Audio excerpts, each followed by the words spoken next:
Hello, my name is Alun. My pronouns are he, him, and tonight, in my time zone at least, I'm facilitating a session of Alien Dark. This is my own game of, death and horror in the Alien universe, um, tweaked a little bit to take advantage of some of the mechanics that developed from that initial game into a game called Against the Dark Conspiracy. Um, this is Alien. You can see. So I have put in the safety and links tab, and I might draw the player's attention to that now. The fact that I would expect this, you'll see probably inevitable as a column on there. I think it's probably inevitable that there will be tension between PCs, that there will be gore, that there will be alcohol and drug abuse, because that's one of the ways that people manage the stress inevitably they experience in this world. Um, Infection in the sense of we know that aliens don't just grow on trees. Um, Body horror, infection is a major plot point. In truth, that could become the thread that's in this story. And of course, xenomorphs and their life cycle, and all the other morphs, and all the other joy that Alien has brought to the world, the entire franchise. Um, I started with a couple of lines. I think all of these players have played with the Open Hearth gaming community before, because that's the community we were playing with tonight. Open Hearth is an online community. If you don't know about us, look us up, come play with us. But we have a great code of conduct that we think generates a really significantly solid table culture. And part of that is the use of safety tools. So tonight we're going to use lines, which are things that we won't cross the line. That will not appear in the fiction. Veils, which may appear in the fiction, but we will draw a discrete veil across them so that we don't stray into territory that we're uncomfortable with describing. Because I'm old and British, consensual sex has to be veiled. And I've put some others down there, and I'll invite the players to start adding some more. If there is already a veil there and you think it would be best as a line, please, upgrade it. That's not a problem.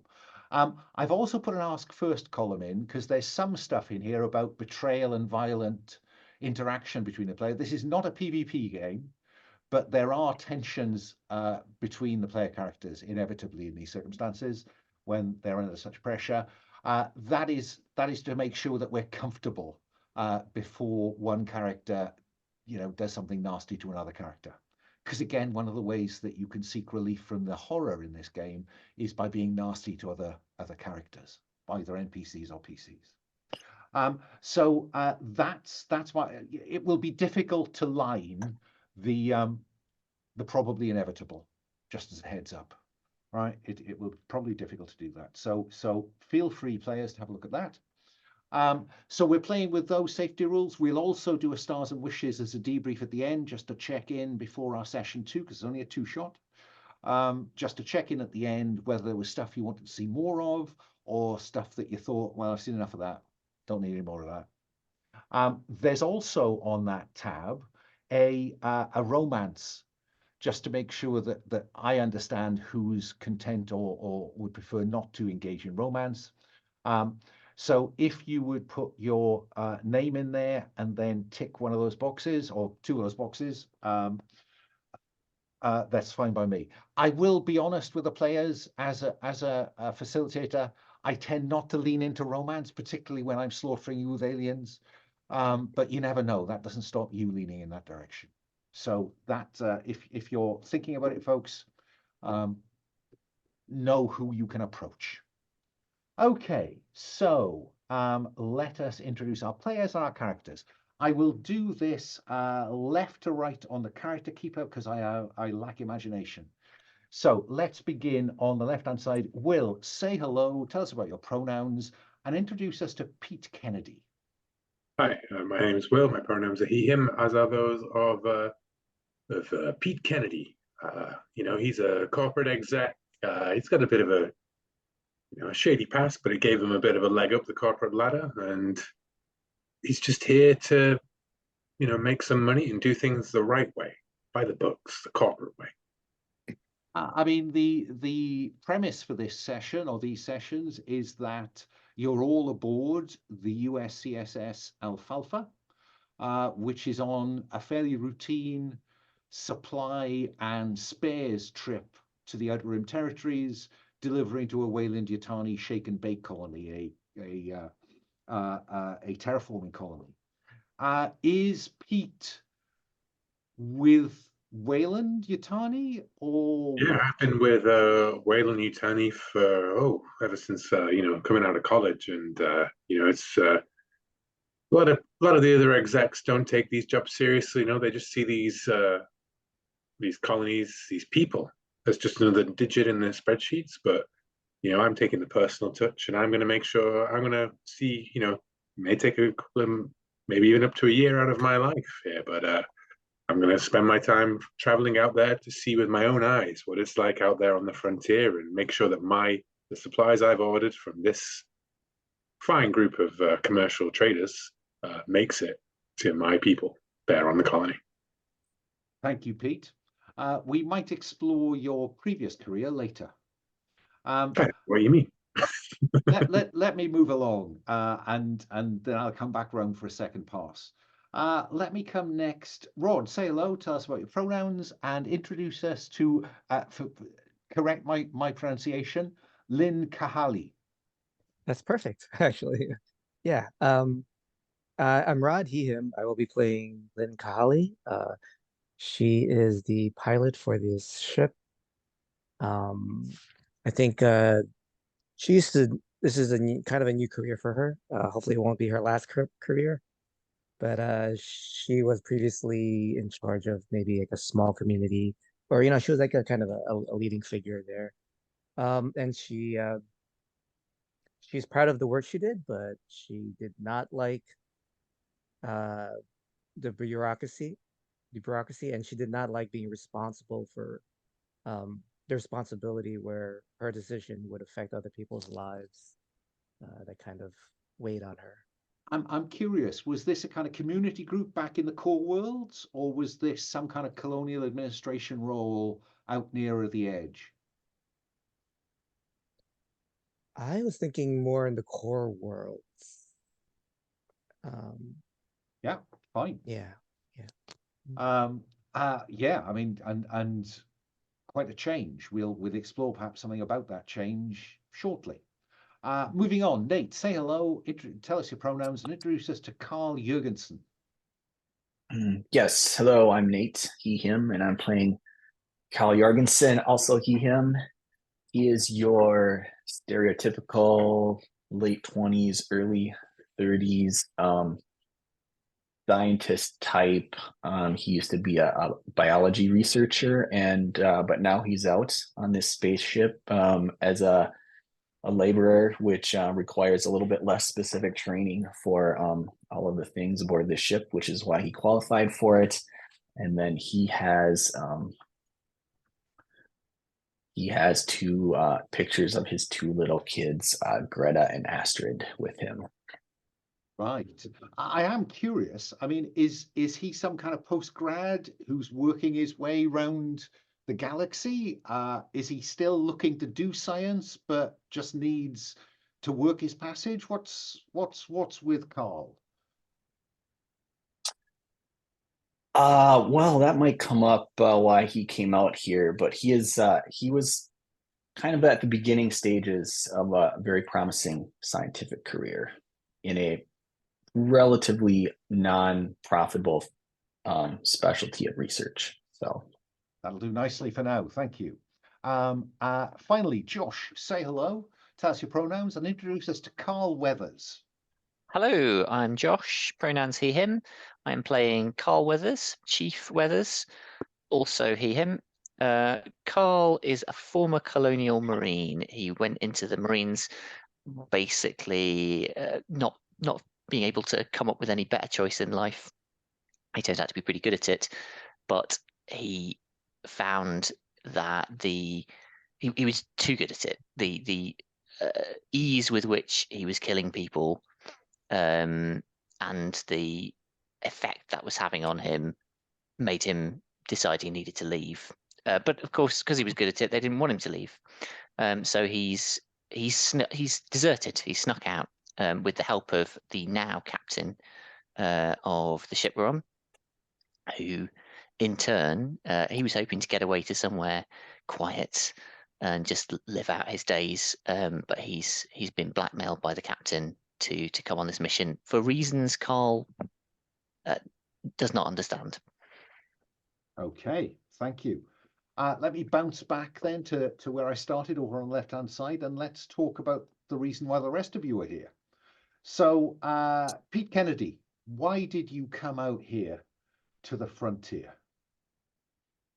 Well, these wake and bake colonies, the shake and bake even, they're really pushing the humanity to new frontiers. You know, we are building better worlds out there. And I know a lot of people just think that this is a slogan and it's just Weyland-Yutani thinking that they're just making money out of everything. And yeah, of course we're making money, but you know, we really are building better worlds. These were just rocks before we came out here. And you know, it inspires me that people are so brave that they go all the way out there. And I think it's the least that we can do is live up to, you know, their expectations and, you know, really look out for them.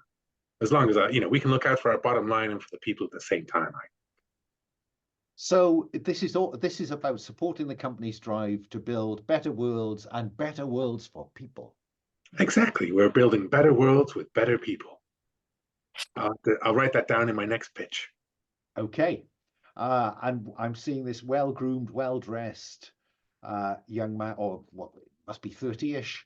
Early 30s, well-groomed, well-dressed. He's got an easy smile, but he does have a little bit of anxiety because I think he doesn't quite fit in with the wider Weyland-Yutani, you know, like scheming. And he smokes a bit, and he realizes that he no longer fit. Did he ever fit in with the people that are surrounding him? So he smokes quite heavily to deal with that anxiety of, am I fucking this all up for everybody?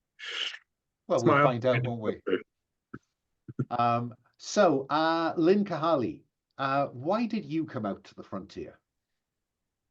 Oh, I think she's I think just she chose to be a pilot to it's a form of escape. There's an element of romanticizing this, you know, being out there on the edge that scares her and excites her, and you know, she's been behind a desk for a lot of her life, and she wants to be free in a radical way.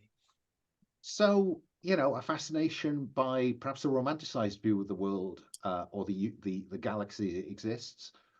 What would you give up to know more about the galaxy and its wonders? I think she's willing to give up her sense of safety, in that, you know, everything's always been so laid out for her in her life, you know, and everything's kind of, you know, the choices she made were the ones that were expected and obvious for her. So she's willing to go out on a limb and yeah, and, you know, just maybe take some small risks. Yeah, well, you know, we'll discover how small those risks are shortly. But if you'd like, in that cell where it says, what would you give up to know more? You know, life and limb, you know, I take risks, just something as an aid memoir for both of us. Sure. I don't know that she's a daredevil or anything like that. Oh, I didn't even suggest that. No, I didn't even suggest that. Yes. Let's come to Karl Jorgensen. Why did you come out here to the frontier, Karl? Yeah, sure. Karl had a fairly promising career, again, in a slightly unprofitable area of biological research. And then he developed some headaches, some migraines. It turns out he has brain cancer. The treatment is beyond his financial capabilities to obtain. So he's decided to become a laborer on one of these ships, enter cryosleep, and hopefully postpone his life a little bit so that he can see his two daughters grow up to become adults. I've just noticed we've got 2 Carls. Yeah, I just That- noticed that too. Okay. That's going to get tricky. So I'll change my. I was second to choose the name. It probably sat there in my peripheral vision, influencing me. So I'll just change it to something else. and Yeah. Nate's Carl has Okay. an umlaut, which is much harder to put in. So let's Yeah, that he's deserves to after doing stay. all that work, Yeah, Yeah, All exactly. right, that was a lot of copy and paste work. Yep. I mean, as Okay. Carl Weathers is a real human being, I would also appreciate not using that name, because otherwise I will just continuously think of you as the actor who played Dutch. No, not Dutch. The other guy in Predator. You know, like he's the black arm in the. the arm. Yeah. So back to Karl Jorgensen then. You've said duty. You believe in that old-fashioned shit about family, community, even flag. And I get the family bit. But what would it take for you to betray those values? You know, what would it take for you to put something before those children?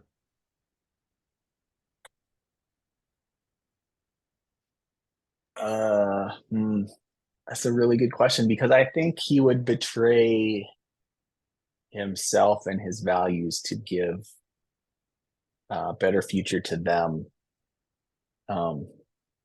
So in effect, a large bag of money would tempt you. Yeah, for sure. I mean, I think he would probably take that if he could go back to his normal previous life. Okay.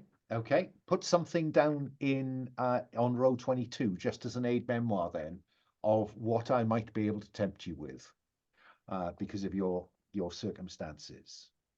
And finally, Gart Weathers. Gart, why did you come out here?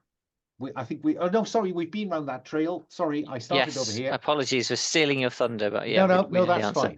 fine. Now we've got a picture here, and it's Amos from The Expanse, isn't it? So I don't think you need to describe yourself as others see you. I think we've all got a fair picture of Amos. Yeah. So is it fair to say that have you tried to put violence behind you? Absolutely. Yeah. Fine. We'll see how long that lasts. Yeah.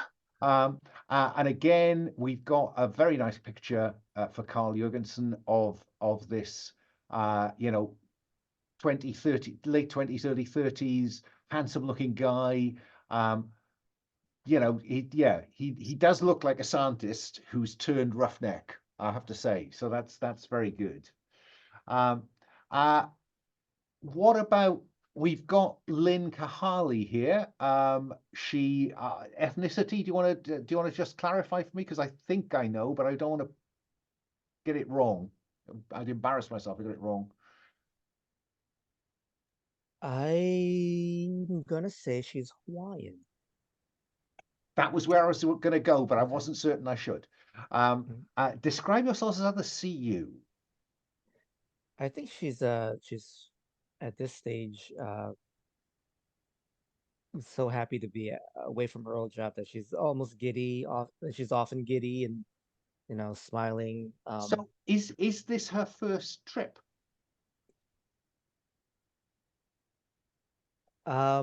First trip this far out. I think she's familiar enough with vehicles, but Yeah. mhm. I get that. Okay. And we know that we've got a well-dressed and whatever. Okay. You will see, folks, down there on roll 28, that there are a variety of personal effects in your locker. I am slightly worried that one of them is saying the same thing for everyone, which somehow doesn't seem right. Oh, and I think I know why. Just bear with a moment. That is...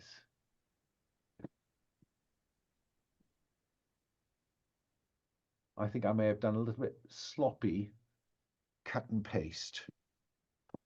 Yes, that looks more like it.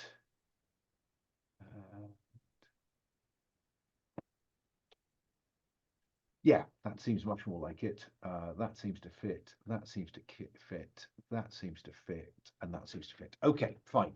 And rather, as for any of you familiar with Forged in the Dark, you will declare other equipment that might be available to you when you need it. So, we'll talk about, there is a gear locker and an armory with the captain's legal sidearm rather than Gart Weathers. I took it from the core and nobody knows I got it because it's in my locker. So those are our characters. Now, I am struck by the fact that it is 10 minutes to the hour, and I would normally do a break every hour or so. I'm inclined to put a break in now, and then when we come back, we will start in media res aboard the Alfalfa. The Alpha to its... Oh, no, I know what I need to do. Sorry, I need to declare my final 2 NPCs. Go to the And NPCs tab, because we've got 2 roles to fill. Now, there's a range of options down there. I'm going to ask you to collaborate a bit and come up with one that you like. Now, I think that I'm going to declare one to be the captain, because we know the captain exists. Carl, you have a relationship with the captain, going back some time, certainly enough time to get you out of the core and to put you under their thumb. Do you want to name our captain and give them some pronouns? I assume you mean Gart. Gart. It's already causing confusion. Yeah, it's too late. I'll never really shake my original name that I had when I was in the core. Oh yeah, change your name, of course. Yeah, let's say I think it'd be fun if the captain was a woman, so I'll go with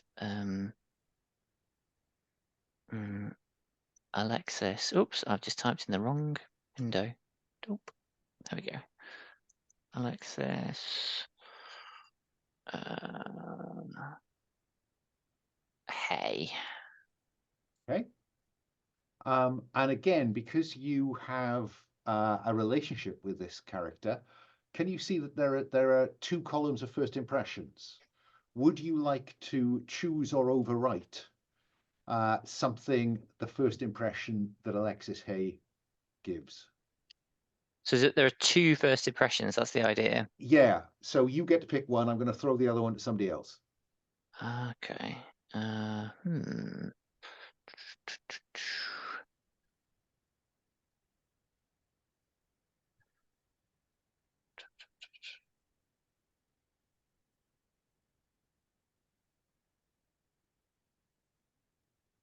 I'm going to go with my first instinct, which is calculating. Yeah, it certainly seems. Yeah, I'll help you get out of the core. Don't worry, I can fix you up some papers. I'll even get you a job. But okay, then let me go back to Karl Jorgensen. Do you want to give me a second characteristic for Captain Alexis Hay?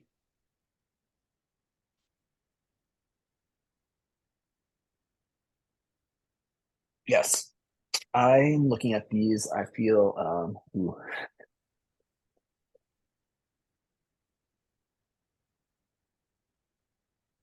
think I'm gonna say disorganized. I don't. Maybe that doesn't go. Yeah, disorganized. Okay. With more of a spin on being very messy and sloppy. I've added a possible picture for the calculating Alexis Hay. Does that look calculating enough? Okay. Sure does. Then let me go next to Will. Will, on behalf of Peter Kennedy, who else do you want to have on board the Alfalfa? Pick a role. We got a captain, and among our crew we have a pilot, a what they call a deckhand, basically. Yeah, cargo handler, that kind of stuff. Runs the kind of the cargo moving machinery. Yeah, and an engineer. Crews in the alien world are pretty bare bones, aren't they? Yeah, I think that covers all the technical necessities. I think that what I'd like that to be is a medical officer. Okay. And get there on the Alfalfa. Yeah.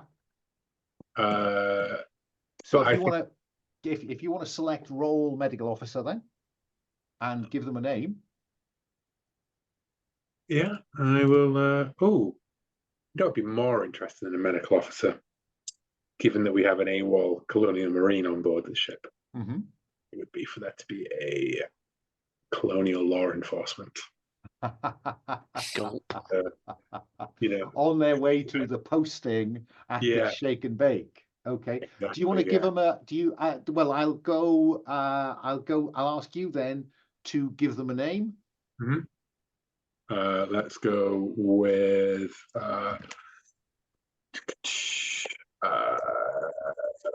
Bryn LaShawn. Okay. Sure. Marshall LaShawn, I guess. Why don't we just call him that? Because we don't need to know his first name. It's just Marshall LaShawn. Marshall LaShaw. There we go. That sounds nicer, doesn't it? Lovely. And then would you, Rod, like to come up with a first impression for Marshall LaShaw? Is that a he, him, or a she, her? Well, depends. What image we find that goes with them. I think at the moment there are they, them. Just because I haven't. Do I find an image, or are you going to? Well, if you leave it to me, it will be Sean Connery. But so it's probably better if you come up with one. Okay, I'll find an image. Let's see. I've got a big... We'll come back to that. Have a dig, see what you can find. Rod, on behalf of Lynn, will you come up with a first impression for our figure of authority? Sure, let's go with loyal. Oh, loyal. Okay. And then finally, on behalf of Gart, Josh, do you want to select something else about that characterizes Marshall LaShaw? As a first impression, I want him to be pliable, willing to accept bribes, Tricky when they're already loyal. I think I might be in the wrong box. Here we are. Yeah, he's loyal and he is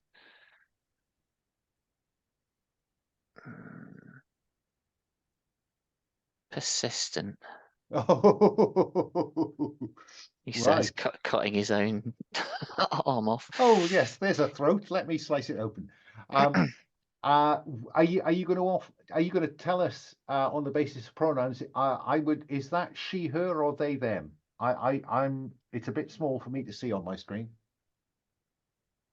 Will, you came up with a picture. Yeah. Will you add some pronouns?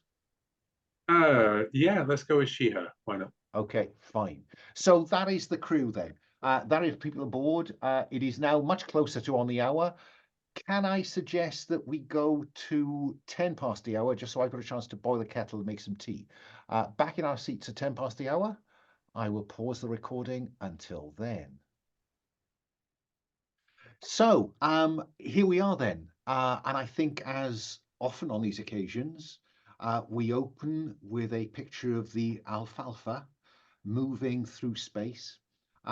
There is a tab in the keeper showing the view of the Alfalfa, much smaller than the Nostromo. Those of you that remember the Nostromo from the Alien movies, and again, in keeping with type, there's a kind of teletype across that says USCSS Alfalfa, crew 4, passengers, crew 5, passengers 1, en route. Outer rim territories, cargo, spares and supplies for terraforming colony. And then I think we'll do that again, stealing from the original, that walk through the corridors. And well, there aren't many corridors on the Alpha. Alpha to our friends, Alfalfa, Alpha to our friends. Not many corridors, just a series of rooms. I am curious. This ship is a a military surplus, UPP. Now, the UPP is the Union of Progressive Peoples. This is the Soviet Union in the retro future. So I'm curious, some of us will have a picture in our minds of what the Nostromo looked like, all those kind of very white and lots of padding on the walls, as I remember.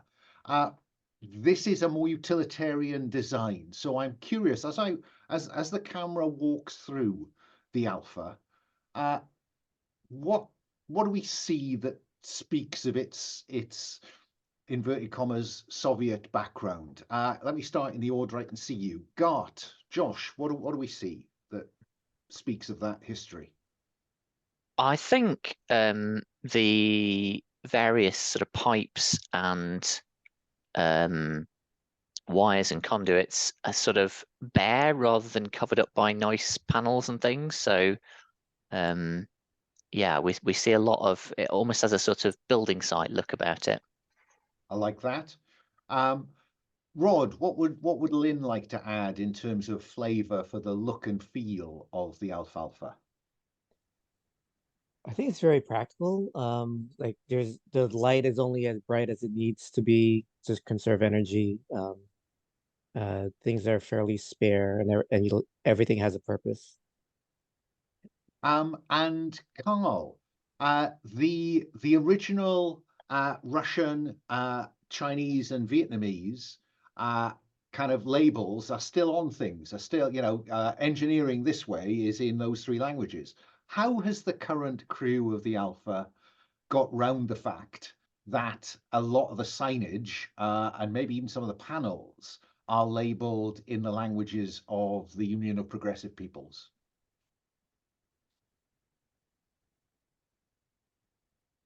I think we just have Sharpies. So there are kind of these, that Soviet style art with people valiantly working and saying stuff like shoulder to shoulder, we all work together, stuff like that. We've just scrawled out little things like, hey, it's sorry, I'm spacing out on people's names. Well, yeah, it's just like it's Carl's turn to do the trash bins, or it's Gart's turn to hydrate the meal for tonight. That kind of stuff is like on a little schedule scrawled over these other slogans that we whited out a bit. I like that. So there's been some defacing of heroic slogans. I like that. And the last place we come to is the cryosleep chamber. And we'll see 3 cryosleep chambers, tubes, ranked kind of 1, 2, 3 in the middle of the room. You'll find it on A deck if you're interested. And as we watch, there's a kind of that steam and gaseous expansion from underneath the glass fronts as they kind of unseal and rise up. And that's the first time we get a look at the crew and its passenger, Pete Kennedy. Let me go to Gart. You probably did a lot of this in the core. So do you have a routine for when you come round from cryosleep? Yeah, I think so. I think there's a sort of stretching routine to get the old body warmed up, which is less necessary now that I'm not in the core, but it's a habit that's stuck. And then the mind needs to be cleared as well. And what Gart does is he sits down and reads a book. Okay. Lynn, does Lynn have a routine, or is she not yet sufficiently kind of experienced in this kind of travel, long distance, long time travel in hypersleep, to have a routine? And if she doesn't have a routine, what do we see her doing? I don't think she's had a routine that she's developed, but I think she has read up on other people's routines and taken what she'd like from them. I think I think she does a little bit of yoga and does some tongue twisters while she's doing the yoga.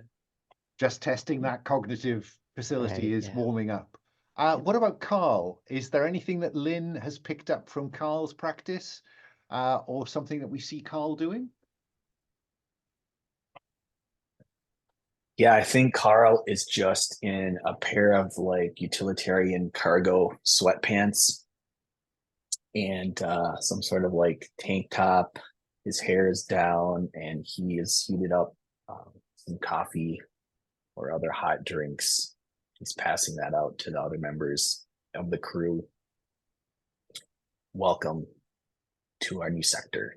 Yeah, we're at. you know, there's an instant coffee machine in the corner of the cryo sleep chamber, which is, you know, it serves something that claims to be coffee. No one's ever quite clear whether anyone cleared out the tubes after it was kind of declared military surplus and brought into the free world. And finally, Pete, is this the first time that Pete has done long distance cryosleep?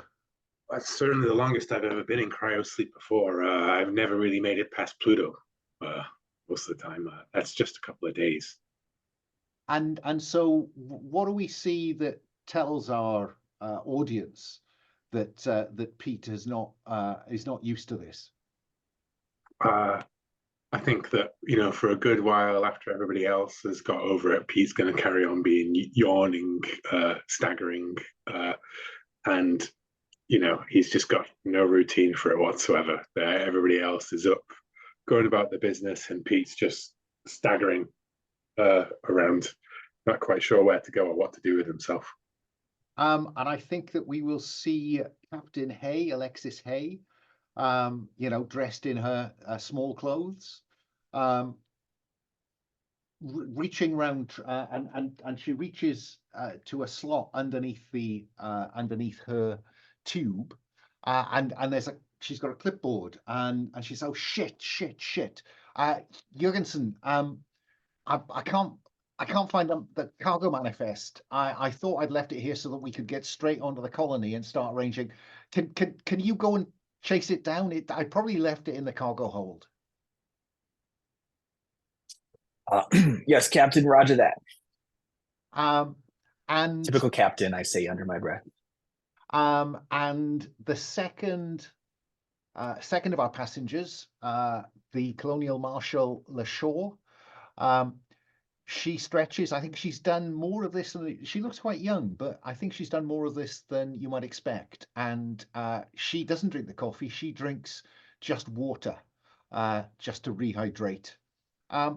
And so the captain says, "Okay, folks, let's chivvy along, because the sooner we can get the cargo down and unloaded, then, you know, we can begin to just kick back, enjoy a couple of days, just have a bit of shore leave, and let's, you know, guys, folks, let's keep our ears to the ground, because we need a good cargo to take back, because then, you know, the company's paying us this way, but anything we take back, that's all profit for us, and, you know, those shares help, right? So, you know, Lynn, Gart, let's pull together and get ourselves a cargo that will really kind of pull in the bucks.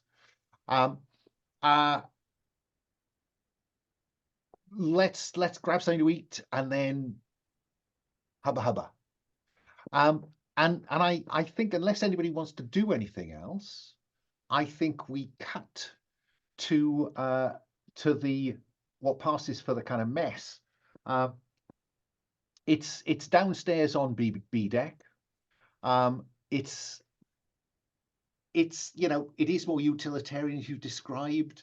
There are some heroic, you know, square-jawed men and women on the walls, some with moustaches added, you know, some with slogans scrawled underneath them, or slogans scrawled out. But there's a kind of metallic table, and I'm seeing you all sitting around there, helping yourself to, you know, the microwavable, what passes for food. And that's when an alarm goes off. Jorgensen, you're on your way through from the cargo bay at the back of the ship, and are just coming into the mess hall when an alarm sounds. Gart, what do you do? I'll go and check. I guess there's probably some sort of panel or something in this room. You don't want to have to be sprinting up and down the ship looking for the right panel. Yeah, I mean, Sees. Mother, the AI, is located in this room. Unlike the mother we're used to, which is that kind of cocoon-like shape, this is one wall of this space on the ship. And it's not bright and white and light. It's dull and grey and utilitarian. But yeah, that's Mother. Oh, so do we talk to Mother when we? You talk to Mother. Mother likes to talk to people. Oh, well, then I guess Gart kind of grunts, pushes his little noodle thing or whatever he's got away and wanders over to the wall and says, "Mother, what's the problem?" And you're slightly surprised when a male voice, because Mother is invariably female, speaks to you in Russian. Oh, I think Gart makes eye contact with somebody to sort of raise his eyebrows at this. I don't know I think who's... everyone's eyebrows go up as yours do. And he kind of grins a exasperated / amused sideways grin as he says, "Mother, what's the nature of the alarm, please?" And Mother says something, but in a male Russian voice. It's in Russian. Yeah. Oh, hell. And then repeats it in Chinese. Anybody here speak Russian? I speak a little. I mean, I was going to Chinese. say, I was going to say, I think it's quite possible that Pete speaks some Chinese, but Gart, I think you may well have done, that kind of grunt initial recognizing the language of the enemy. Okay, yeah. When you were in the Corps. And Lynn, I don't know about your ethnicity, whether there's any Chinese or Southeast Asian in your history, but I think the only person who certainly can't understand much of this is Karl, unless Karl can tell me why he would understand any of this. I think Karl actually can understand quite a few of the words due to his scientific training of reading Russian mathematical papers, but he really has no idea what the words mean. Like the connecting words between the words that he understands are a little bit confusing. Yeah, so I think probably I'm gonna go to Pete Kennedy, I think.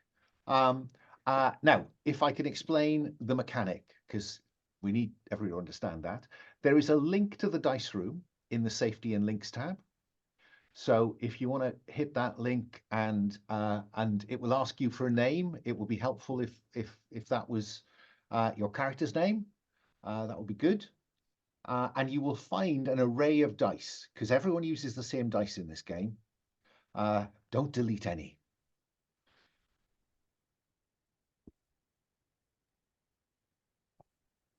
I'm having my usual problem of I'm on my. I'd have two screens rather than two machines, and I keep forgetting that I don't do that because I can't get to XYZ domain. Okay, so shall I roll your dice? Please, that would be good. Okay, so to illustrate then, folks, can everybody see the array of dice? Yeah. The grey dice in the middle, we're currently marked as a 1. You always roll that. If you have relevant expertise, you get to roll the yellow-orange expertise dice. You can always include the stress dice if you want to boost the number of dice you're using. There are potential disadvantages. Oh, you okay? I got my phone. Yeah. Okay. Right, so then I don't have to make that choice for you. I can simply say, I think the grey dice counts. Mm-hmm. I'm going to give you the expertise dice to get the bare bones of this because of the background.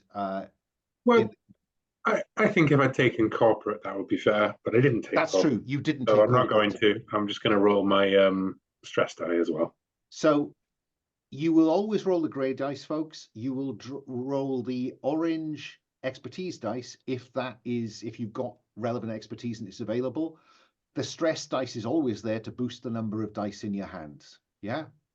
So what that does is we're only interested in the top number. In this case, it is a 2. Yeah. Now, if you look at the basic moves tab, I will talk through this one just because then the mechanic begins to mean something. You will see that there is something here called investigate, because I think that what we want here is an answer to the question, what is this saying? So there is a basic move called investigate. When you want to ask a question about someone, something, or somewhere, or want the GM to reveal something about the situation, either spend intel or roll 1d6. That's the grey one. Add another d6 if what you're doing benefits from your expertise. Not on this occasion. Add the bonus dice if I say it's relevant. I don't think it is in this case. Add the stress dice if you're willing to take that risk. Pete was willing to take that risk, rolled both dice, got a 1 and a 2. If your highest roll is 1 to 3, you get the minimum amount of information you need to proceed and mark danger. Danger sits at the top left of the character tab and is my resource to measure how dangerous stuff gets and to allow me to spend it to do nasty things to you. So I've marked that, and the minimum you need to proceed is that I think, Pete, what you can get from this is that it is an announcement that you have been brought to your current location in response to a distress signal from another member of the proletariat.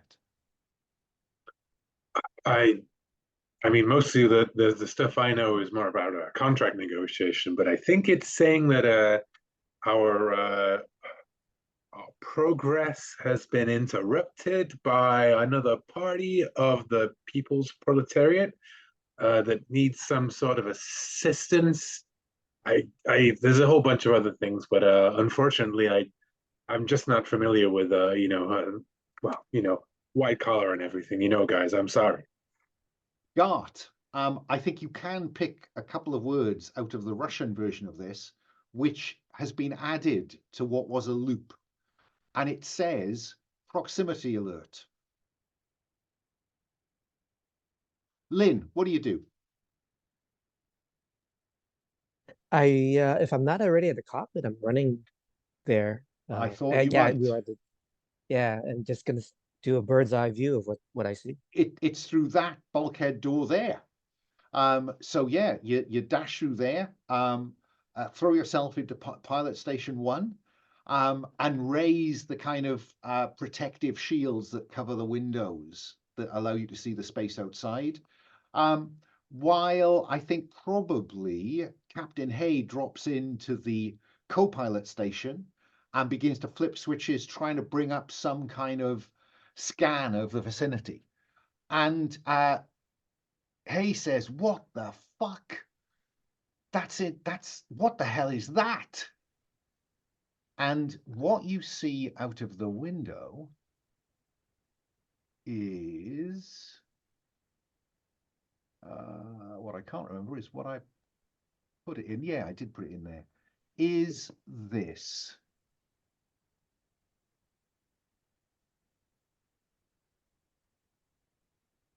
Ooh. It must be 900 meters tip to tail.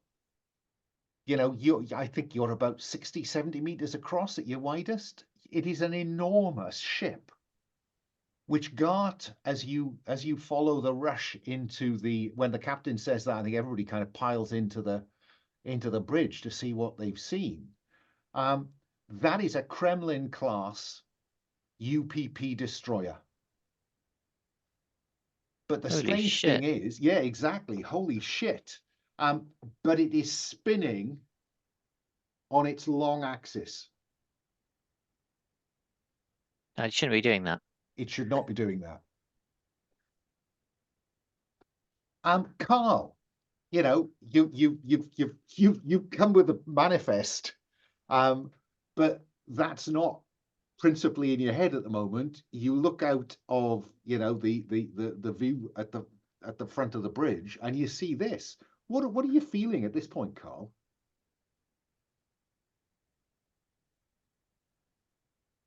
You know, I don't think I signed up for this. And I'm putting my food packet down on the counter. There's a little propaganda poster that says 1,800 calories is sufficient for space work, something like that. You know, Gart, could you get Mother switched over to English again so we can all understand what's going on? Boy, I hope so. Yeah, that's got to be a priority, right? Kahali, there's a proximity alert. Yeah, and Probably just the ship, right? It is because it is drifting towards you. Mother has shut down your drive, but that monstrous thing is kind of looming larger. So, Gart, am I right in thinking you want to try and get Mother speaking English again? Oh, yeah, if I can. God, I Well- was just, to be honest, I just thought that's never going to happen. We're just going to be dealing with this problem for the rest of the game. Well, I mean, you do have Comtech. Yeah, So that might awesome. be something worth doing. But I Lynn, what are you love it. going to do to avoid this 800,000 tons of UPP Starship crushing you like a bug? A full power to the retro thrusters, evasive maneuvers. Yeah. Okay, so you are going to roll the grey dice. You have vehicles expertise, so you can roll the expertise dice, the orange dice. Do you also want to include the stress dice, just because 3 dice give you a higher chance of getting a high number? The risk with the stress dice is what? If the stress dice comes up equal to or higher than any other dice you roll, stress automatically goes up by 1. All right, my personal stress, right? Yeah. Yeah, let's go for it. And Because I want to stress, folks. I want to stress. Don't think you can only roll the stress dice when you think your character would be stressed. The result of the stress dice will tell you if your character is stressed. So go ahead, Lynn, select whichever dice you like. Grey and orange, certainly. Green if you want it. And to select, just click on them. Oh, there we go. Oh, a 6. Wow. Wow. So I think this is rolling to do something else, i.e. not be crushed like a bug. Yeah. Basic move, do something else. Anything that doesn't fit becomes do something else. On a 6, you succeed brilliantly. Mark intel. You have learned something. You're not quite sure. We don't know what you've learned, but you can put a tick in one of those intel boxes. Down on row 19-ish. See an intel track, yeah? Got it. Yeah. And agree with the GM what extra benefit you get. So what do we see you delivering here that is a potential benefit?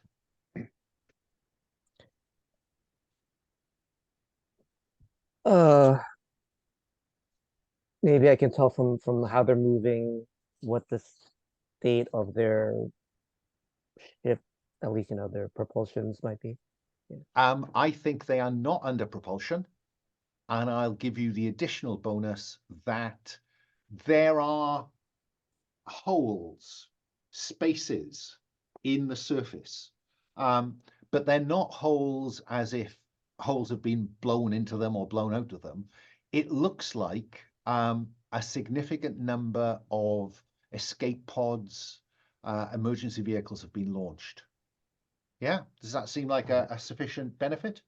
Sounds good. And then it goes on to say, but also say what freaks you out and or highlights potential danger. I mean, what's freaking Lynn out at this point?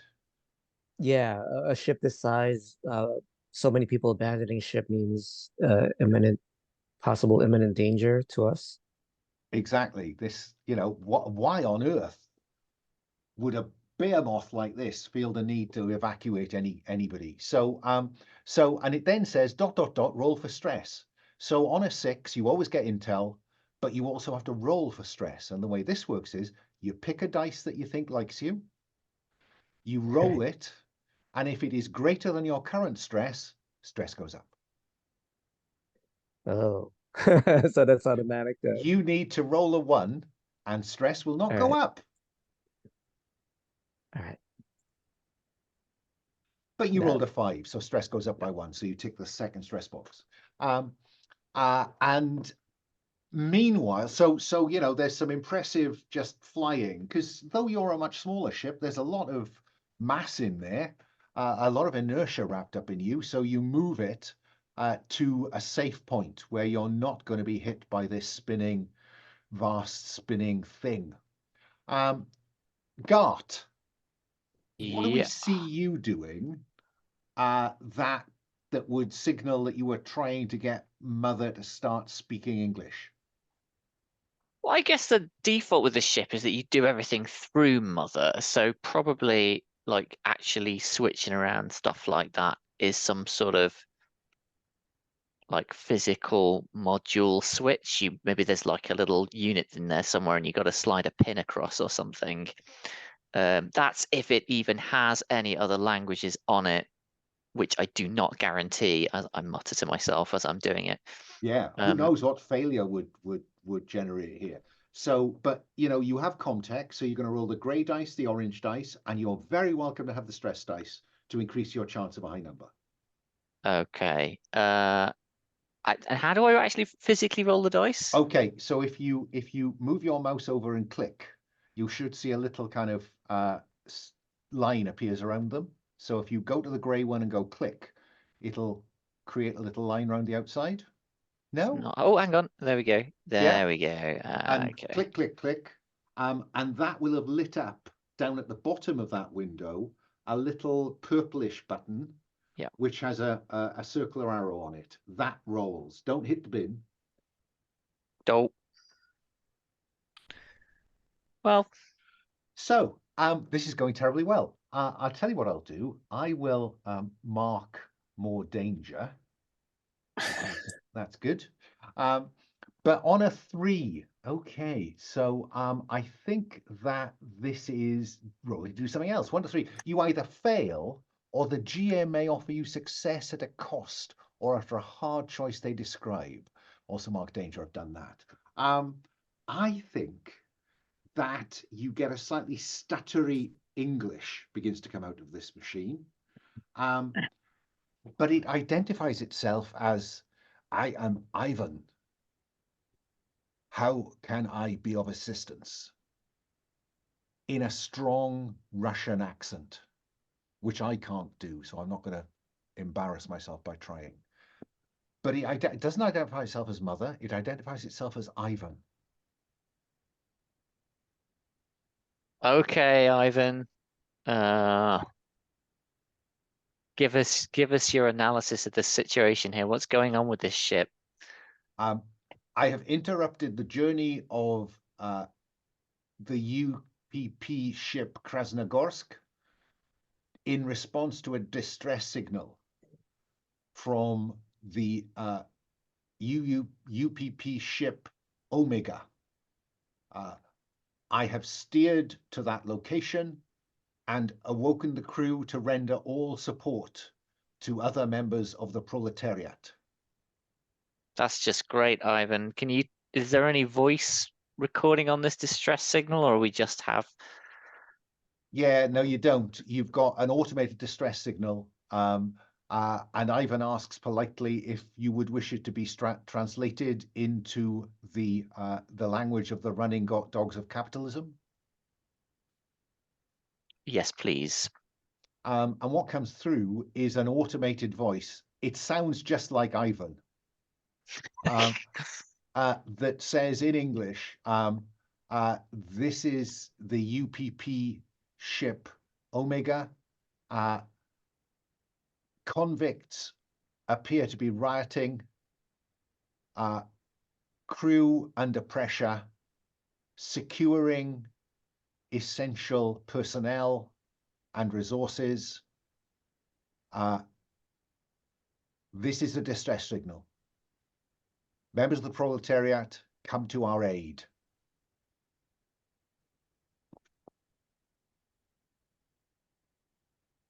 I look around. We got any members of the proletariat here? I don't know, Carl. I mean, are you unionized, Carl? I mean, I don't know.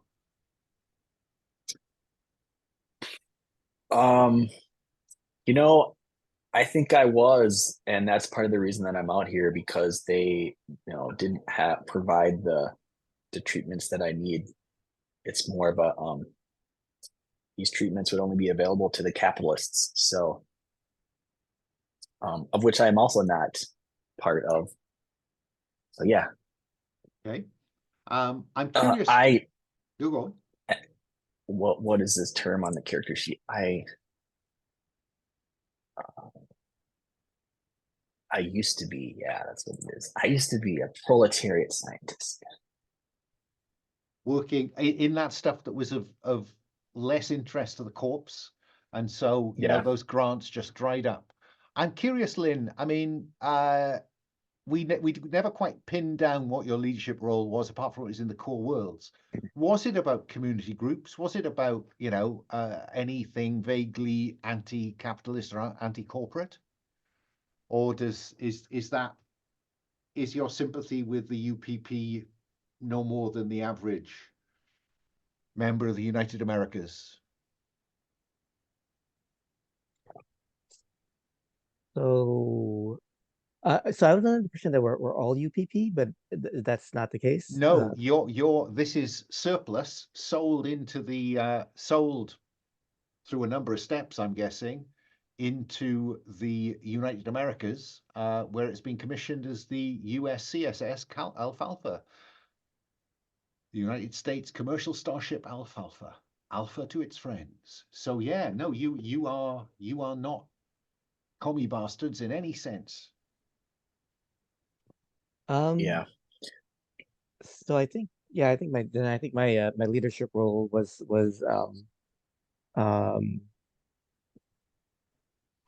more community, maybe a low level. I hate to say this, we be like a low level politician. Yeah, fine. Gart, from your point of view, that's the enemy over there. You know, that's what the core is trained to confront. That. What are you feeling at the moment? You know what? I'm actually more pissed off that they put us on this stupid crate. Like, it just seems like an obvious bad decision, which shouldn't surprise me. So I'm mostly just feeling like, good. You know, we know that we don't have to go and rescue these fools because they're not part of us. We can leave now. What about you, Pete? What are you feeling at this point? Well, I know things get pretty heated out there between the UPP and the USMC, but Weyland-Yutani's always found that we can have a profitable relationship with both sides of the geopolitical divide. And really, aren't we all just people at the end of the day? I think we should go help those people. Are you saying that out loud? Yes, I am. I think we're here. I mean, listen, and the company's going to take the hit on this, and it's not going to look good on my bottom line. But I promise you that if we pursue this opportunity, we can help these people, and I'm sure that we can come to some sort of arrangement as compensation for your cruise time, the spent fuel, and Weyland-Yutani will be happy to negotiate with the UPP on behalf of us all to make sure that happens for everyone. The company always gets its credits, you know that. And the captain turns round from the second seat and says, "So you can speak for the company?" In this regard, yeah, I can speak for the company. Yeah, I am the company's representative. I am a Weyland-Yutani executive. Yes, I can speak for the company. Well, I've just done a quick check on our position. We are in that strange kind of no man's land. We're beyond the United Americas boundary, but we're also way outside the UPP boundary. So this doesn't belong to anybody. And if I'm not much mistaken, that could be salvage. Oh man, legitimate salvage. Legitimate salvage, Carl. I don't know That's if any of you heard that, what Ivan just said, but there was a prisoner riot on there, and people launched their escape pods. So, how many prisoners do you reckon they have on a floating prison that size? You reckon we can take them all? I don't think we'd have to take them, would we? I mean, they clearly don't have control of the ship. I mean, I don't want to say something. I don't want to upset you, Gart. I mean, it's a delicate subject, but I think if they're not back in cryo, they might well be dead. Who knows how long this has been out there? Yeah, so I'm intrigued. I'm going to my data pad and I'm checking out online the like ship registry that shows the like tonnage of the ship and all the different stats and the like what do you call it? Value. Initial invest. Yes, exactly. But I think they use a more fancy word. But yeah. Okay. Yeah, okay. I'm not going to make you roll for that, Carl. I think there's no risk in that. This thing is estimated by Lloyd's, who still insures vessels, to have cost the UPP in excess of $600 million.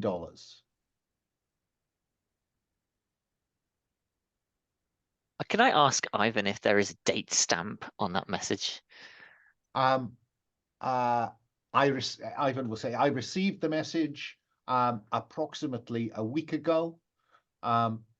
It was a wide kind of broadcast. It wasn't targeted at us.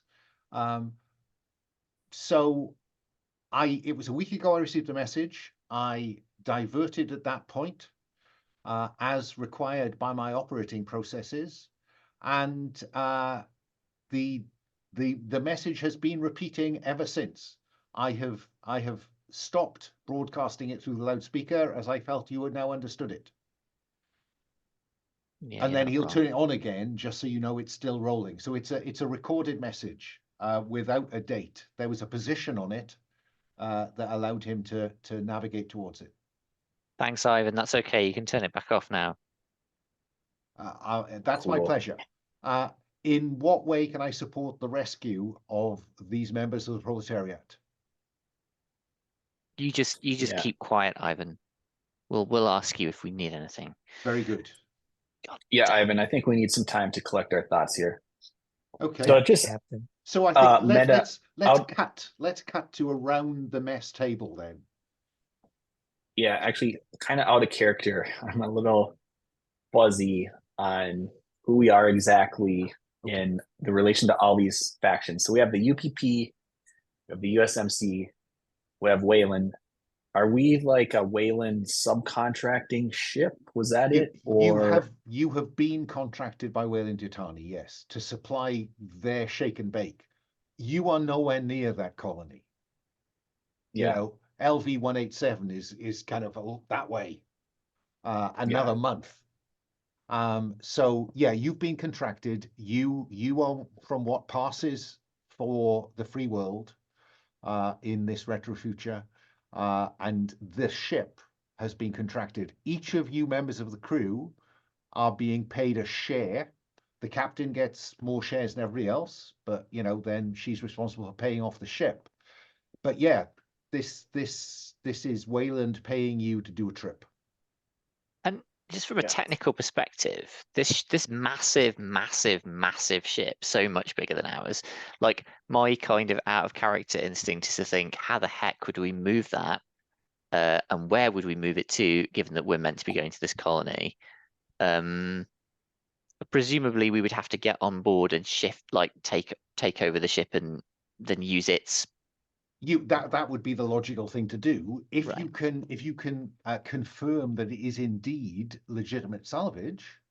Then you could register that salvage from here. I think Pete can fill you in on the details of that, even I'd if be you more didn't than take happy with that. corporate. Yeah, I'd be more than happy to fill in the papers of salvage. I just have to remind everyone that one of the rules of salvage is that we have to check for survivors first before we can make any claims. And I just want to remind everyone that even if there are survivors on board, their legality may be in question in terms of ownership. They may not qualify for full salvage rights themselves, but we, no matter what, will be able to make a deal with the UPP for the return of one of their vessels, I'm sure. Captain, I'd like to suggest that we search for any of those escape pods. They could provide us more information.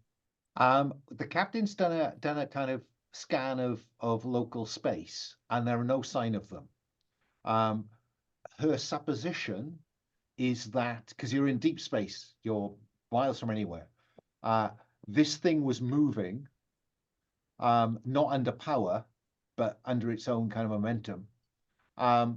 And there are no other pings coming back. Though she assumes UPP escape pods are just like the one that we've got here on the Alpha. When we launch, it starts sending a distress beacon so people can find it. We're picking up nothing. So they're either a very long way away and not reaching us, or they're not broadcasting. Could we work out how far away that means it must be? I mean, like a minimum, because you know how fast the ship is moving, Yeah. you know how fast the pod must move. You should be able to work it out, right? Yeah. That'd be a roll. Say again? I think it does need a roll. I'm just trying to work through what I would be able to tell you, and I think I come up with something. I think probably, does somebody on among the crew have analysis to play with? If only any of us were some sort of scientist who could deal with this, but I haven't got a head for math. Do you, Gart? Rod? Doesn't even bother asking Carl.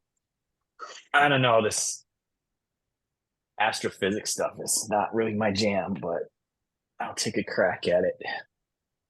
Okay, so I think that we've got the grey dice in play, we've got the expertise dice in play, and you have your data pad, so you don't have to be working through Ivan. So I think that I'm going to give you the bonus dice. So you're rolling orange, grey, and black, and you can have the green one as well if you want it. 4 dice. Imagine that.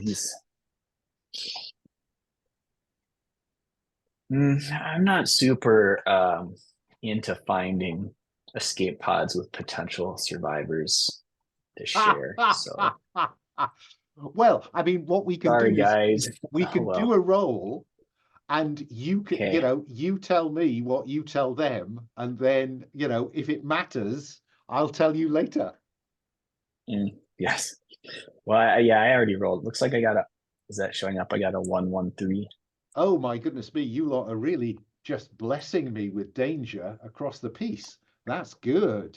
Okay, so the minimum you need to proceed is that your best guess, Carl, is that maybe this thing was in a system. The nearest system is quite a long way that way. That would suggest that this has been in motion for months. And maybe they ejected in orbit around one of those planets and took their chances on the surface. That's your best guess.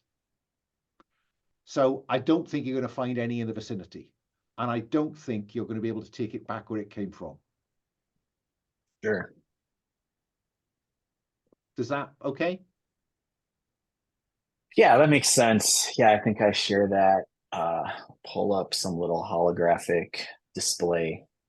Even though we're in the retro future, they got the budget for holographic displays. Of course, and we've spent almost nothing on the special effects yet. So that's great. Yeah. Maybe it pops up on your data pad, because you had it when you had that grant, and that grant paid for a lot of good kit.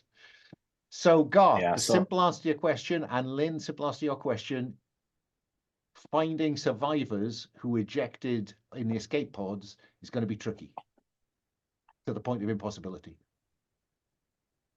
Gart is thinking this also means that there are no survivors on that ship unless they're in cryo, like somebody said earlier.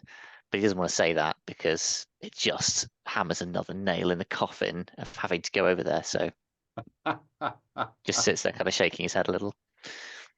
So, Pete does say that. Pete does go, my God, those people. so I think, yeah, back around the table, and Hay is very much, taking a line that this is too big an opportunity to pass by. We need to know whether we can file salvage on this thing.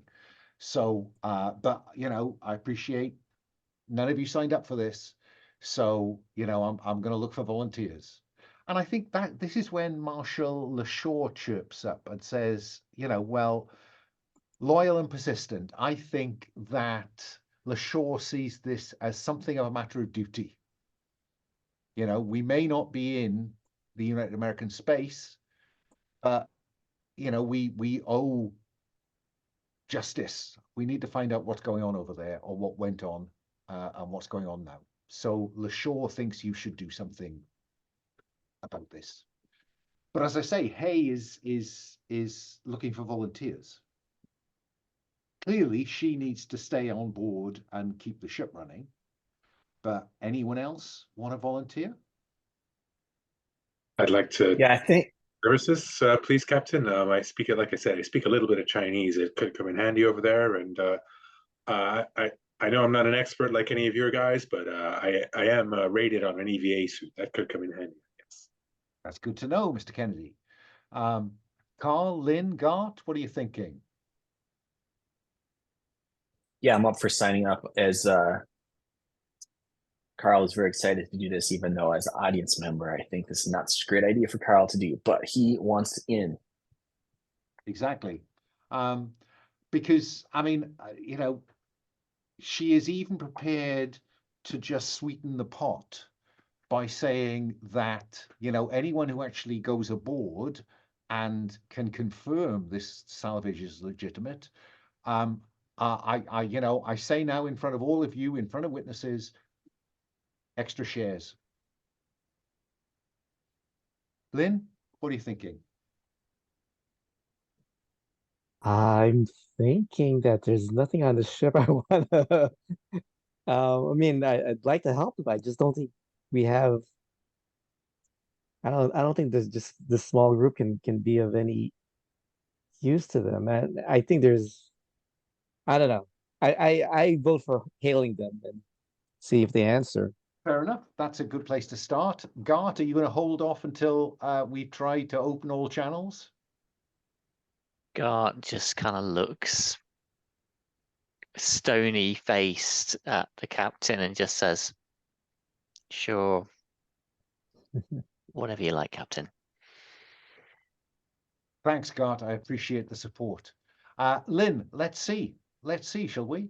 Let's have you roll to investigate, I think. I'm gonna I think vehicles would play in here, because you know what to look for in terms of life signs, or, is power running? Let's have you roll the gray dice, the orange dice, and you can have the green dice if you want it. Sure, let's go. Let's go for it and see what happens. I mean, 3 dice. Oh, look at that, a 6. Oh, And it's stress. on the stress dice. So stress goes up Yeah. by 1. Oh my God. But a 6 is as good as it gets. So what can I tell you about the Omega? Okay, let's start with the fact that you're not observing any particular explosive decompression. It doesn't look like anything blew a hole in the side of this, right? And you're also noticing, a low level of power. So emergency power is functioning. Okay, now, because you rolled a 6, you can ask me 2 more questions.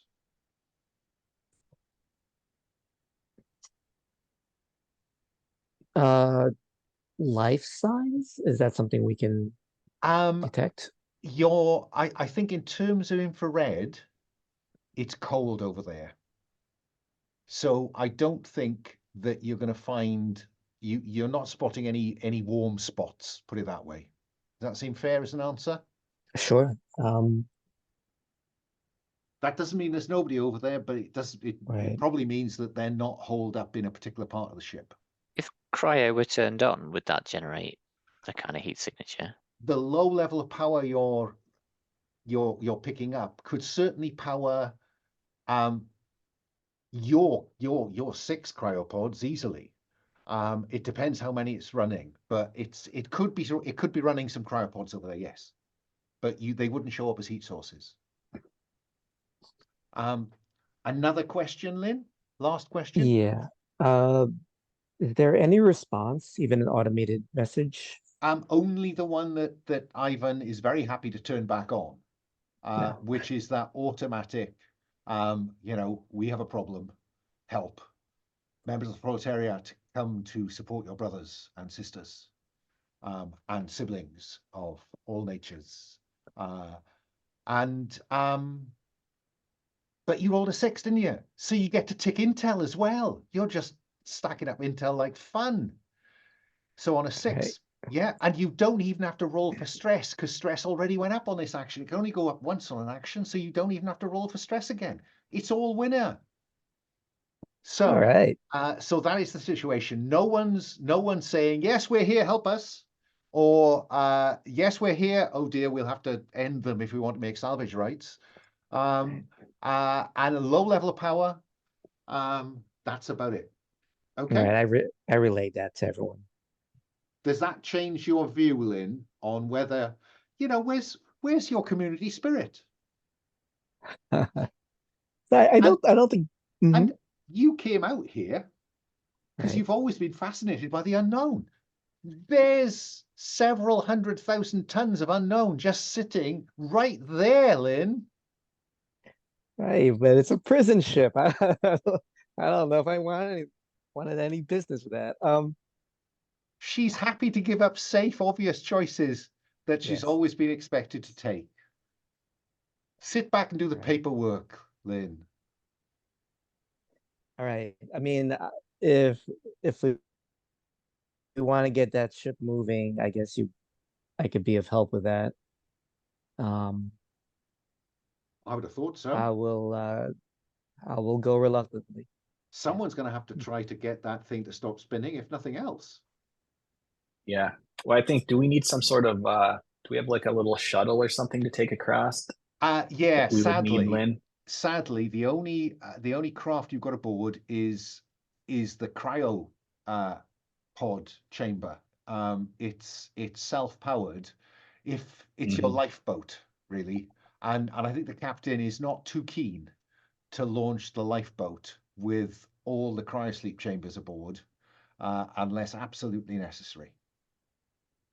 We dock. So we would have to land the ship on this other ship. You either have So to to speak. dock or get in close enough to make the trip in a suit.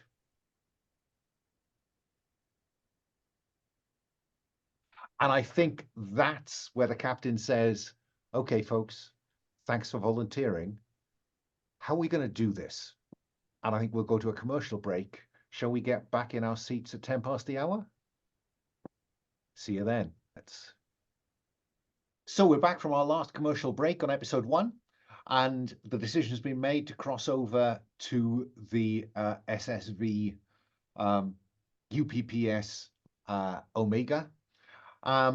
Just to, I've put a picture of the Omega in the Kremlin class tab. Just so we're clear, can you see that kind of to the right-hand side? There's a very much smaller kind of extension out to the right of the picture. That is just one deck deep. And I think that Gart, again, having done some ship recognition work, in training with the Corps, knows that that's the command section. The large bulbous part is engineering and quarters and systems and all the rest. What are we going to do? Do you know what? I think Captain Hay looks to Gart and says, look, not many of us have boarded ships, but you must have done this kind of stuff. Oh, shit. And you see, Marshal Lashaw kind of looks. What do you do, Gart, at that?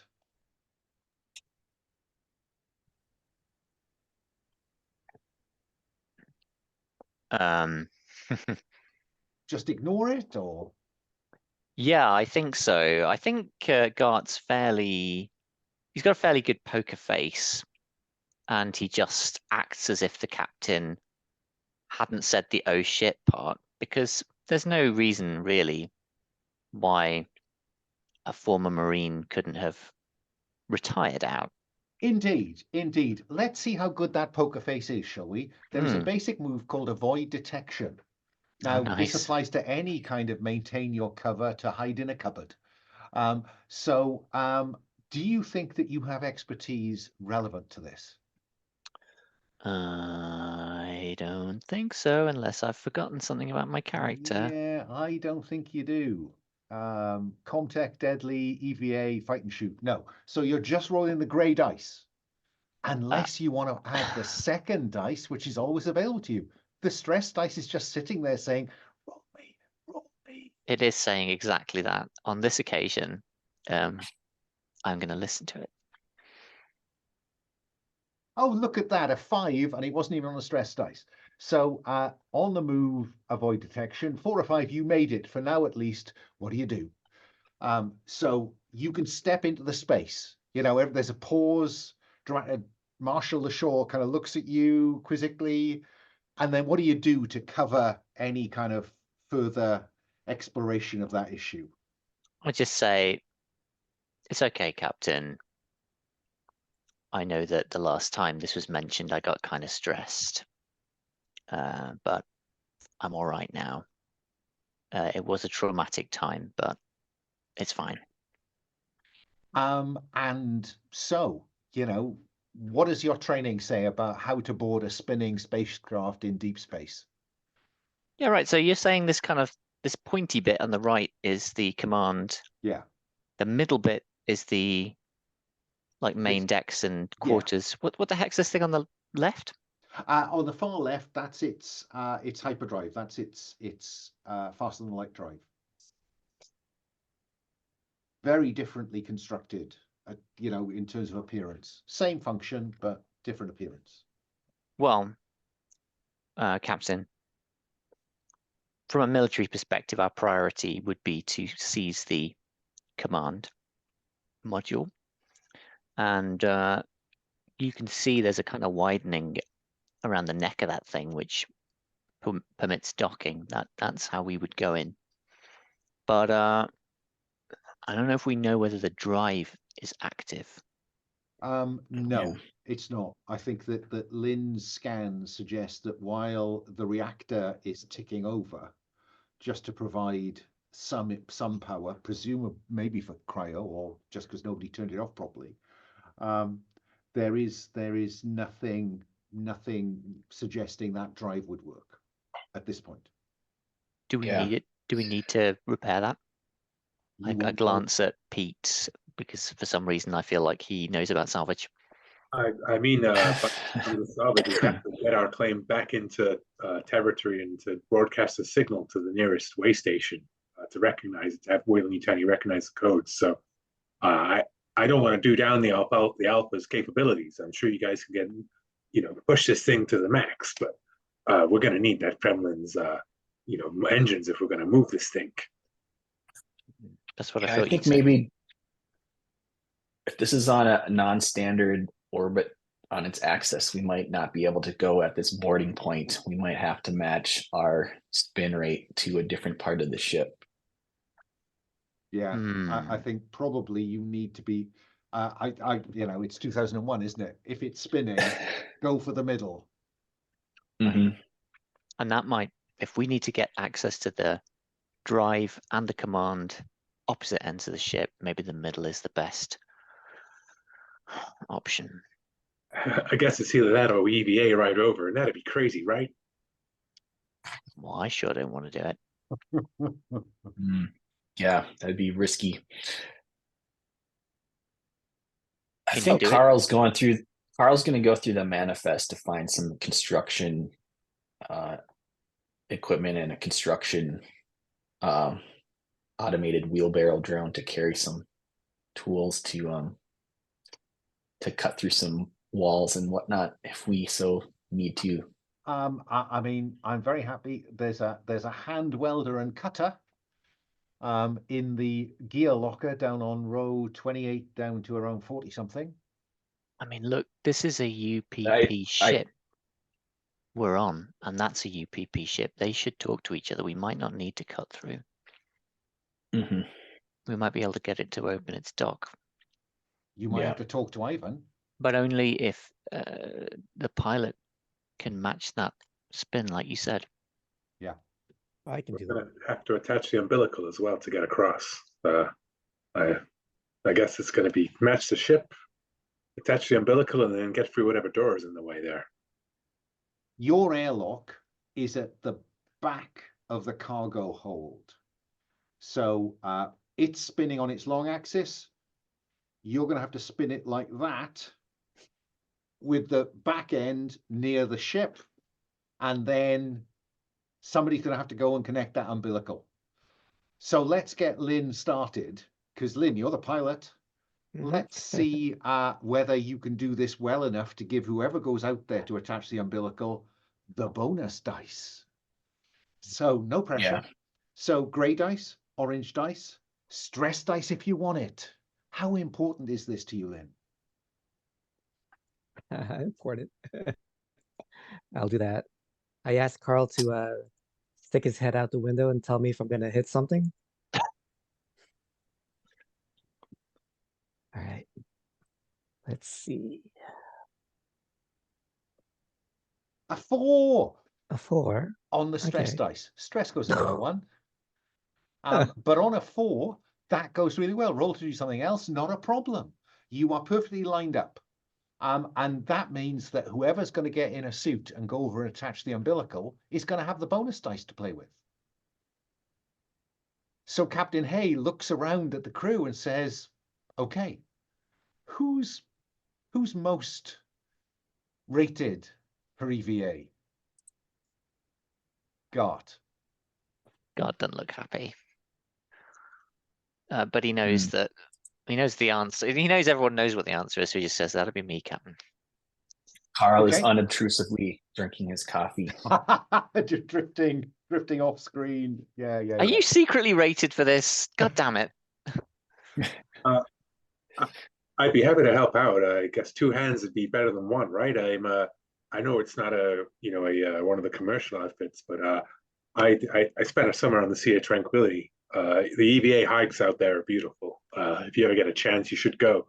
But we did quite a lot of outside the EVA work from back in my school days.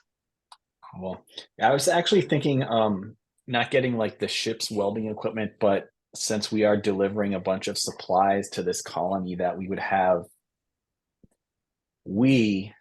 would be able to borrow some heavy construction equipment and stuff that would help us maybe attach a stronger line than what we would normally carry on this kind of a ship. The umbilical is a tube. So what this would involve would be Gart and Kennedy kind of taking this tube across the space and trying to attach it to a mated one on the other side. And then as long as Lynn doesn't kind of accelerate away, that's no one's going to have any trouble making the transition then. But until you get over there, you won't know exactly what the condition of the ship in terms of, can you open an airlock? Can you, do you need to cut through it? So I think probably you don't need any cutting equipment yet. So Gart, I'm going to come to you for this, I think. Yeah. No. I'm eyeballing Pete because he's a corporate guy, and he just basically said I went on my holidays to somewhere where I kind of, pratted around in an EVA suit. And I'm just trying to figure out whether I think, does he seem like I can trust him in an EVA suit? I mean, I'm not going to be able to say no, but I just like to know whether I feel safe. I think when we get down to the airlock and we start putting on the EVA suit and you're staring daggers at me as you observe me, I go through like that completely, utterly by the book, like drilled within an inch of your life, like checks, manual, etc. And I'm like going through it, and then all the things that the Marines might just be like, you don't really need that one, you don't really need that one, this one's fine, this one's quicker, whatever, right? He's like yuppie efficiency. you know, like All right. Yeah, it's just, that's you're calming him down. He's feeling yeah. safer. Want me to take a look at your seals there, Gart? You know, they always said back in training that you know, twice is twice as nice as once. Sure, bud. Why not? I'll do the same for you. Why not? Great. I'm assuming neither of you kind of fluffs a connection here, that this is genuine. We just quickly jab a little hole in it and say, Pinhole, bye yeah. bye, corporate guy. God, I mean, that would be totally the in character, the in stereotype move to do right now, wouldn't it? Well, not until you know if this guy is useful. He has useful skills. You know, you don't want him to have a share at the end, but right now he's valuable. That secret briefing that you sent me, Alan, as a corporate rep. So let's have Gart roll the dice. So that's grey and orange. The bonus dice, if you were doing this with someone who wasn't EVA trained, you wouldn't get the bonus dice. So you've got all 3 dice, and you can even have the 4th one, the stress dice. This seems like a good situation to have a stress dice in. So I'll roll it. I didn't care about whether we got English computer, but I care about this. Oh, look at that. Look at that. Look at that. A 6 on a stress dice. Stress goes up because this isn't easy. But I think that we see you. Well, you tell me. It's a 6. It's as good as it gets. What added bonus do we get? You know, how cool does this look on screen? What added bonus do we get? That's a good question. What extra could we have here? I think that we get it. Can we get the lock open? That's fine. That's fine. That's what I feel like. That would be the most valuable thing, is if we had an actual working lock, because then we can seal it and unseal it. Exactly so. Good. Exactly so. So yeah, we see the pair of you going across. You look at as you move across with this, towing this umbilical across. We see you, you know, securing it, and there's that kind of reassuring dunk as it binds to the mating lugs on the other side. And yeah, I mean, there's enough power running through the Omega to run the lock. So, you know, you can press a button and it cycles. I think we take longer, and I don't know what Pete is going to do, but Gart is feeling paranoid about commie technology. Basically, he's like, this stuff's no good, really. So he's like double and triple checking the seal and all the rest of it. So it just takes a little bit longer, but hopefully looks very profesh. Yeah. Pete, what did we see you? Pete's holding the torch, and he's just deferring to the expert, and he's like, "Wow, I mean, you must really know your stuff, Gart. You're working like a pro here." Thanks. I think you probably don't. Oh, maybe you notice, maybe you don't. There's a little bead of sweat on his forehead, though, because the last time he went through one of these, it wasn't in such pleasant circumstances, and that's saying something. Tell me, Pete, Gart, you served then? Mm-hmm. In the Marines, I guess. Mm-hmm. What brings you out here instead? You know, you'd have thought he'd come up with some sort of excuse for this kind of questioning, but he hasn't. I mean, so it takes maybe it's just, you know.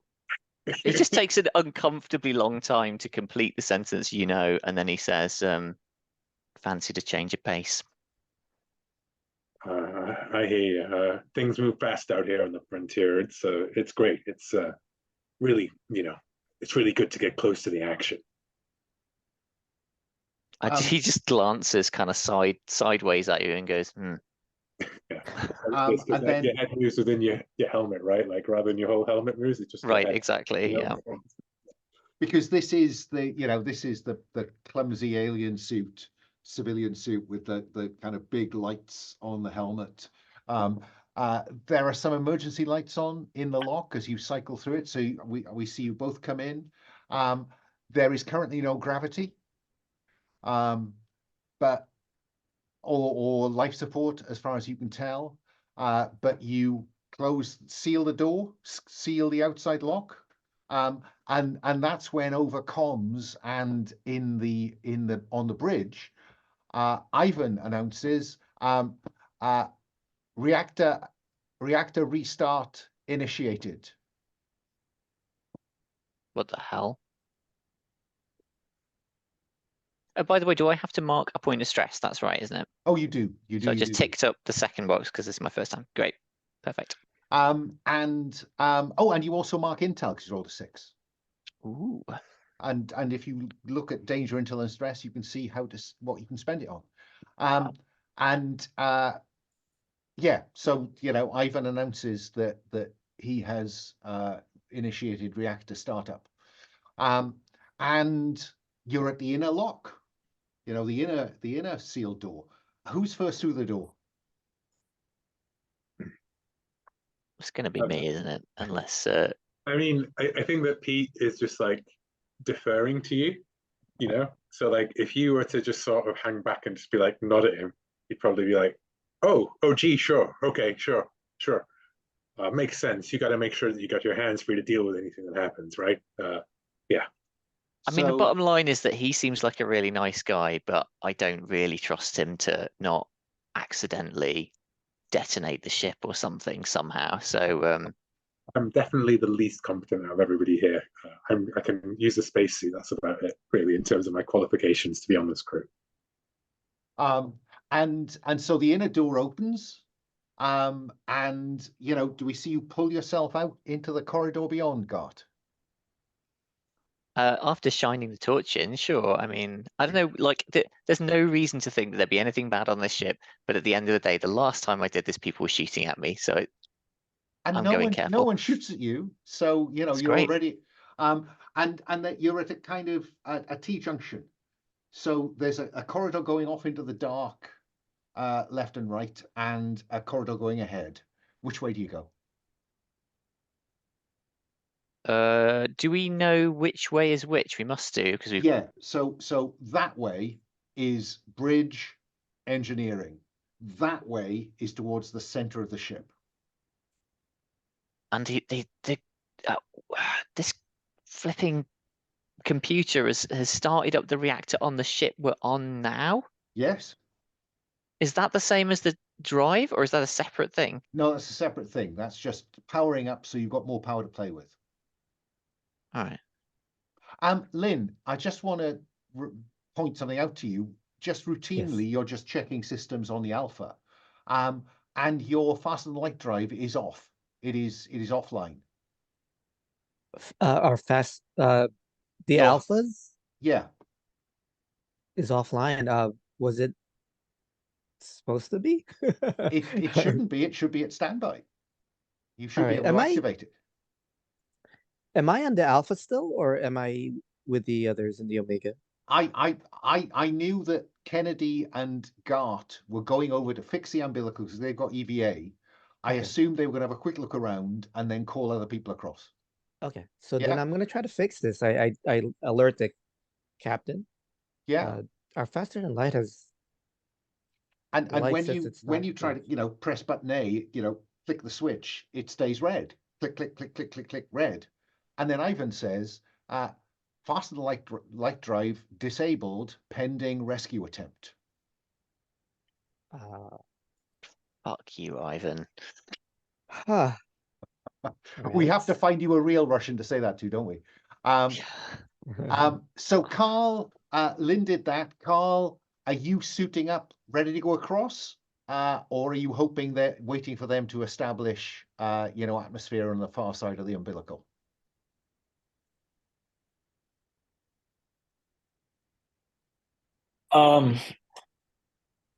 I think I'm suited up in the manner of someone who's not really used to these, and I'm carrying my tools across. Okay. Yeah. I mean, you're certified on them. You just have no particular skill. The way that the EVA suits, the civilian EVA suits, are clumsy. They mean that you cannot use your expertise if it's a physical task. It doesn't mean you can't work stuff out, but doing stuff in these suits, if you're not rated for them, is clumsy. So Lynn, having, Ivan's not he's not moving on the faster than light, and the captain says, "Look, you go down with go across with Carl. I'll try to work out what the fuck's going on with this." Yeah, yeah. If you can find out what the criteria of Ivan reinitiating it, that would be great. And I'm Yeah, gonna she'll go do with what she Carl. can. And as you leave the bridge, Marshal Lashaw stands up and leaves with you. Right.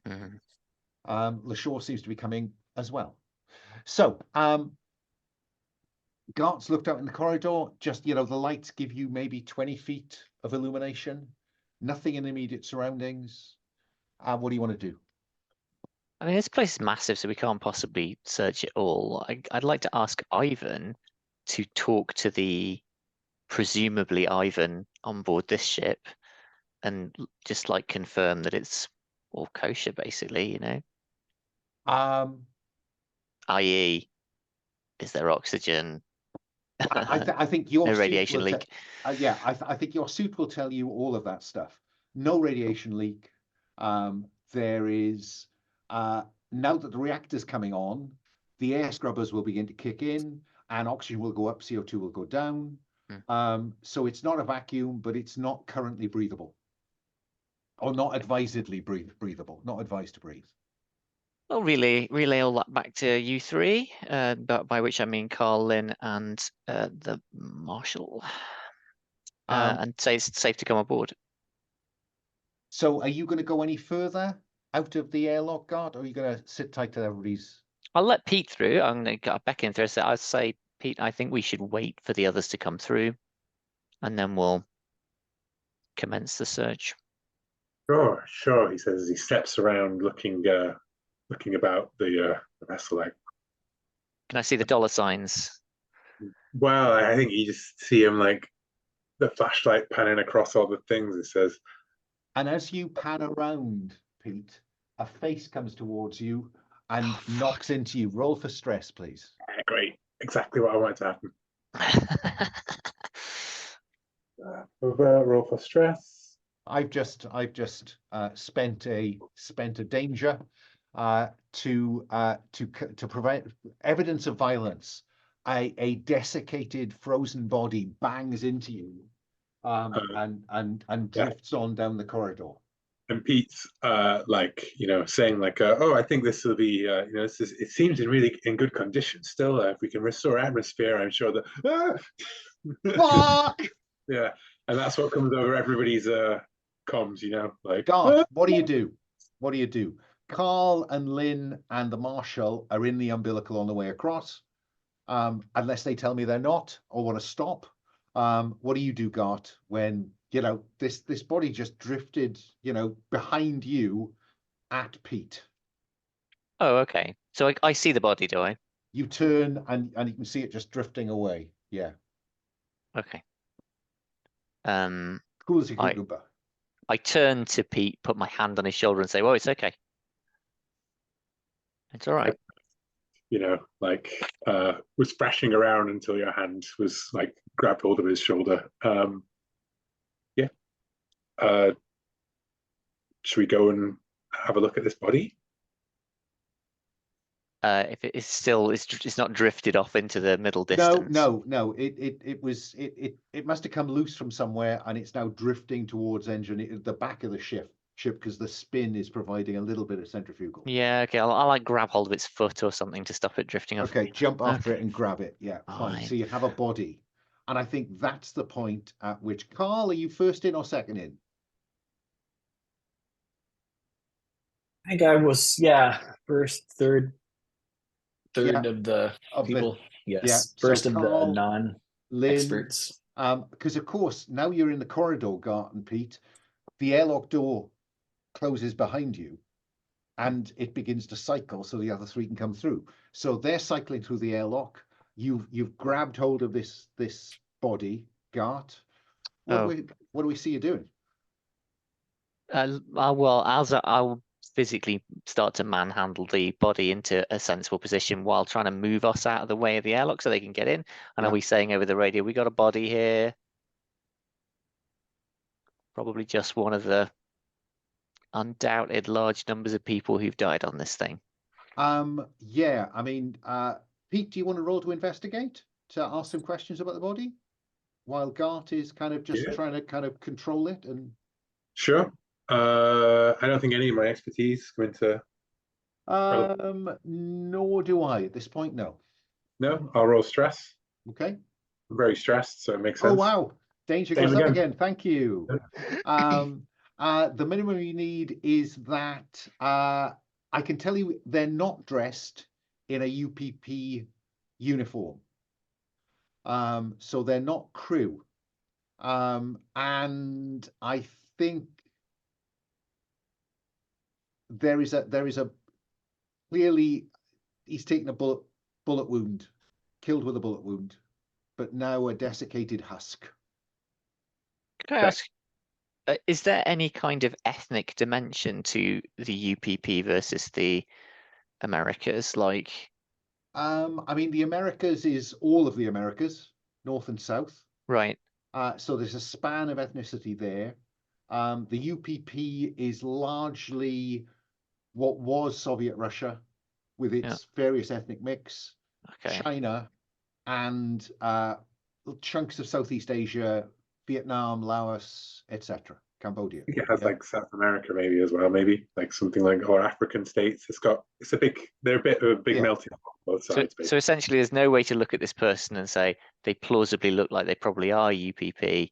No, because there's enough mixed heritage on the original Both Americas sides. on Earth to make it difficult. There is, he does have something. I think it's probably a number on these rough. Yeah, I'm thinking maybe I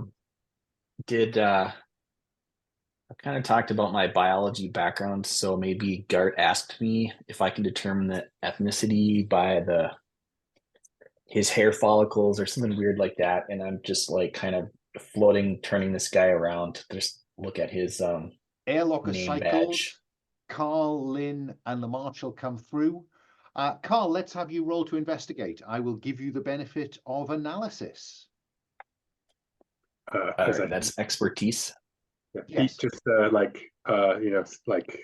he's going like, oh wow, he's been dead a long, and then looks down oh my god, this guy was shot, and like steps back violently from the body. So gray, orange, green if you want it, Carl. Relax, All Pete. right. This is what we Sounds were great. expecting. It's a prison riot. 6. Yeah. So I can tell you that you would identify the number as it's probably a prisoner number, a convict number, rather than a name. And the quality of the clothing, it's a kind of rough vest, shirt, and rough trousers, poorly made, probably second-hand, third-hand, fourth-hand. You reckon this is a convict. You have 2 other questions you can ask me. Remember to mark intel because you rolled 6. That's good. All right, perfect. Okay, and so I didn't get a stress off of that because my stress die was not the high roll. Is That's that how right. it works? But we'll come Okay. to that in a moment. So ask me the questions first. Okay, yeah. So what do you want to know about this body?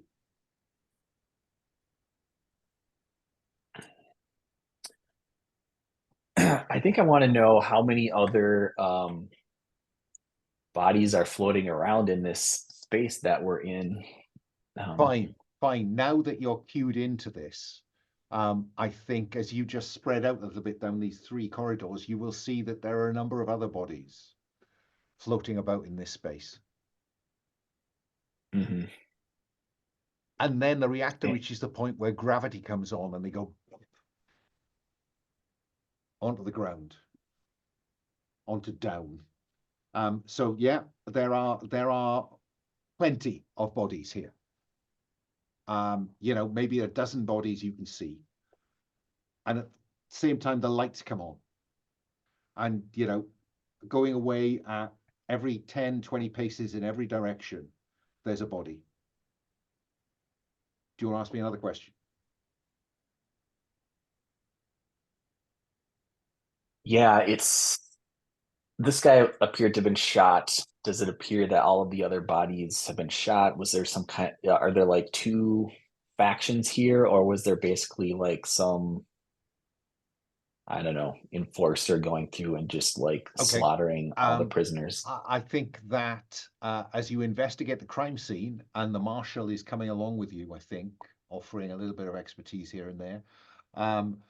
There are crew here, and there are convicts here. More of the convicts show bullet wounds.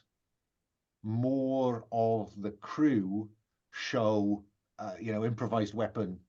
They've been beaten to death or whatever else. Yeah, but yeah, there are a number of people who have been shot here. Some of them with, explosive rounds, it looks like. You have one question left. I'd like to roll for stress, because I don't think Pete's ever seen dead bodies before. Okay, yeah, no, I'm very happy for you to roll for stress. Oh, I do have one question left. I thought that was two. Oh, that was two. It's the 6 that was in my head. On a 6+, you've marked intel. Now roll for stress. Pick a dice that likes you, and if it is greater than 1, stress will go up by 1. Okay, this one likes me. Boom. Stress goes up by 1. What is it that freaks? I mean, apart from the kind of body count, is it that freaks you out and causes that stress to go up, or is it something else? I don't know if this is totally, I don't want to like dictate what's happening here, but do I find a body that like the half of the head has been like dissolved by acid?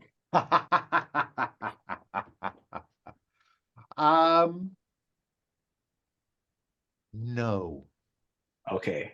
Well, in that case, I am just, this is really freaky. You do find a really weird wound.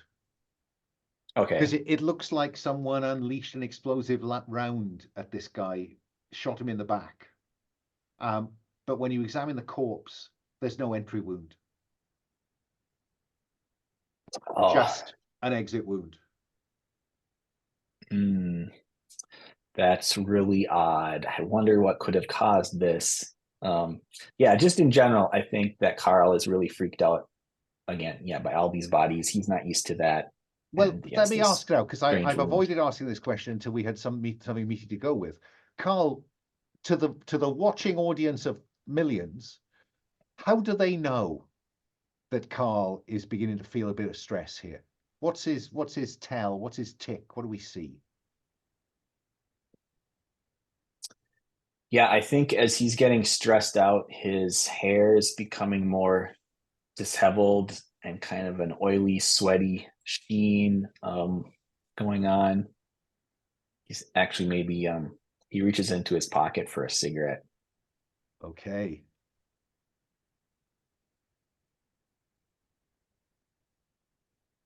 Presumably before realizing he can't smoke it. You can't smoke anything. He's inside the suit.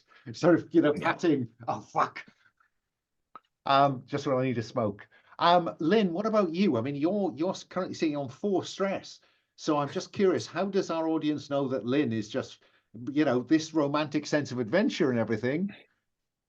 Oh, I think she, like, under her breath, she makes like stupid jokes, like, stupid, oh, that's gonna, I don't know, just like muttering, like, when she sees the dead bodies, like, oh, yeah, strange place for a nap, weird things, just like muttering under her breath. Really bad taste jokes. Yeah. What about Pete Kennedy, given he can't reach his cigarettes?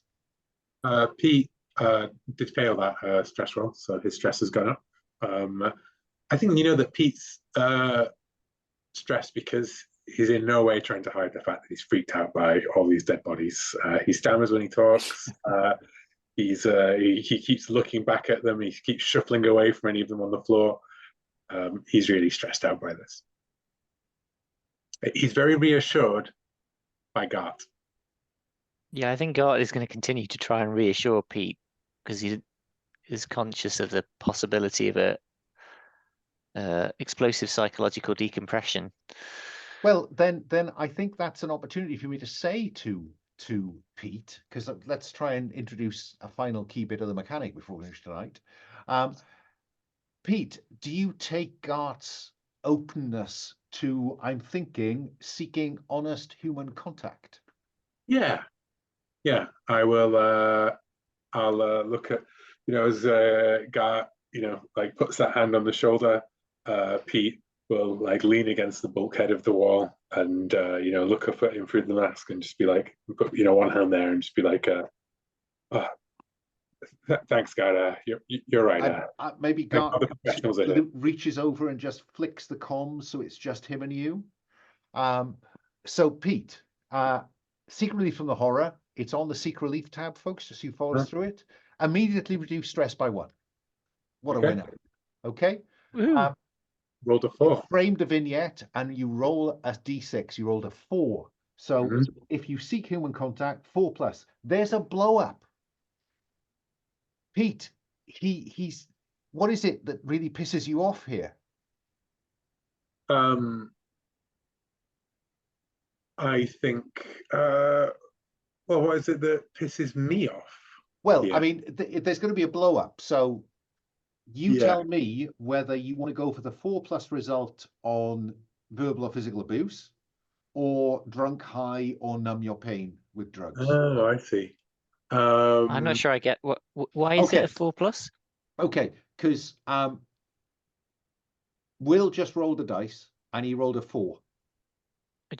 Okay, cool. Yeah. So I go down to, if you seek human contact, it's not 1 to 3, it's 4+, or 4 or more.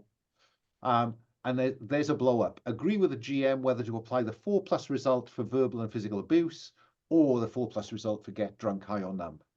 I think it is the get drunk, high, or numb one, because that is marked danger, right? And I think that what it is that's how extreme my reaction was before. Like I was really freaking out. Like it was like I had lost. I wasn't just like stammering a bit or whatever, right? I was really doing the game over, man, game over sort of thing. Josh, Gart did calm me down. Okay, that's good. That's good. And do I want to spend anything before we start? Before we finish? No, I think that's a good place to pause, actually, with that explosion of dissatisfaction and fear and worry. And we will pick up next time with all of you on board. I would like to do a quick stars and wishes, if that's okay, just to see if there's stuff that you want to see more of, or stuff you'd like to see less of. So let me go left to right on the character keeper. Let me start. Will, any stars, any wishes?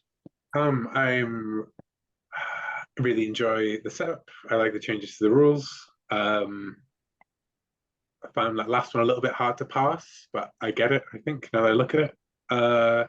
Stars, I really like the taciturn Gart, the poker face. I feel like we made a connection with our EVA suit, may just be because we're the first people to actually face danger. It wasn't, the entire ship, I guess. I love Carl's like backstory of being a academic turned laborer. Like it's not as though any academic in the world has ever had to put aside their dreams and get a real job, right? And Lynn, we have a pilot, and you did a very like that whole 2001 Space Odyssey docking thing, right? And I'm really hoping that we're going to get to see more, desperate pilot things as these two. Because I was thinking about it, like, it seems like a small thing, and then you remember the alien ships are very like big and heavy. It's not like a nimble Star Warsy type thing. And I was like, you mess this up, this is going to be one of those like rip everything apart. And I'm hoping that we get some of that later on for you to have to, nice space trucks around, basically. Okay, I've added a wish for collisions. Oh man. Any other wishes, Will? Wishes wise, I'd like an unavoidable reason for us to have to split up. Oh, right. Because like in movies and things, the conceit is always that we need to be in two places at once, or and I think the ship is big enough that just logistically we can't be all huddled up together. Faster than light drive that way, bridge that way. Yeah, exactly. Pays when he takes your choice. Okay. Let me move on along. Rod, any stars, any wishes? Yeah, stars. I love the setup. Not what I was expecting. Obviously, a prison prison ship. A derelict prison ship is not was not on my to-do list. For Lynn. Yeah. I stars to everyone for the characters. I love the juxtaposition of the what you used to be and what you are now, and the backstories you created. The personalities that they're exhibiting so far. I really enjoying. I'm looking forward to more of that inter character play. Um, Well, you're sitting on 4 stress. You I need to I start am so interacting with someone soon. yeah. That's one of my wishes is to maybe next time we can begin with her trying to relieve some stress. Exactly. Um, uh, but yeah, I'm totally on board for this horror show, and I can't wait to see what happens next. Nate, any stars, any wishes? Yeah, for sure. I also liked everybody's character. I especially like Pete's kind of smarmy, um, let's go in. I did almost, yeah, it does really feel like you're not really playing the game. You're just taking notes from the GM. Like, oh, at this point, you're supposed to say this so that everybody goes along with the plan or whatever. So, but I think, yeah, that's cool. And yeah, and also this kind of secretive, this military background, the Marine that's not such a great guy. Or is It's he? good. Yeah. Any wishes? I think it'd be fun to do some sort of cutting through of some large bulkheads in this ship. Yeah. And I've got to let you raid stuff from supplies and bring a big ass cutting machine over. Yeah. and potentially finding some sort of survivor would be pretty cool. It would, wouldn't it? Okay. I'm with that. Oh, fine. Sorry, a third final wish. Potentially, there's another small craft that Lynn can pilot on this ship, or maybe we. Yeah, Yeah. there's so many cool things that could happen. Cool thing should happen is a wish. Right. Josh, any stars, any Yeah. wishes? So I'm just really enjoying the little idiosyncrasies and human bits and pieces in this. It makes it feel more real. I think everyone's been contributing that to little details of the characters or the environment around us, and that's been a lot of fun. And I agree with Rod that the what you used to be and what you are now really works to have that. It's almost like what I think Vincent Baker says, kind of when you improvise, do say something and then give an exception. It's got that kind of feel to it. It's really nice. And I on the kind of game side, I've enjoyed the first taste of stress relief. I think that's a great addition to this system. As is, by the way, the fact of getting multiple skills. It feels like a nice kind of broadening out of what I assume this is based on Cthulhu Dark. It is. Via some route. So I think it's done a lot to improve that system for me. And I'm really enjoying the pace. Like this is the right pace for an alien movie for me. It feels great that we're kind of like it's horrible, but it's kind of fine. There's nothing really to worry about here. So I'm looking at my wishes. My wish is simply that it then follows through on that promise by absolutely, Going for it. just destroying everyone but one person who escapes on a cryopod at the end is what my expectation there. Yes. Yeah. Put your candidate's name in an envelope now, and we'll have a sweepstake at the end. Okay, that's brilliant. Thank you very much. My stars. I think the characters are lovely. I think that they're integrating nicely. Like you say, Josh, I think that there's just those little kind of snippets that are coming out, which giving you plenty to hang your role play on and me plenty to work with. And I loved your description of, the Alpha's kind of utilitarian compared to the smooth white paddedness of the Nostromo, for instance. And wishes, yeah, now we need to see some violence and danger and stress going, ah! Okay. I'm going to stop the recording there. Oh, I'm going to demonstrate good open hearth practice by saying, if it's not okay to post this video, let me know within 24 hours. I will not post it just in case any of you message me and say, I prefer if you didn't, okay? Rather than, because I hate asking, I don't like to ask people live because there's pressure in the system. But with that, I will stop the recording.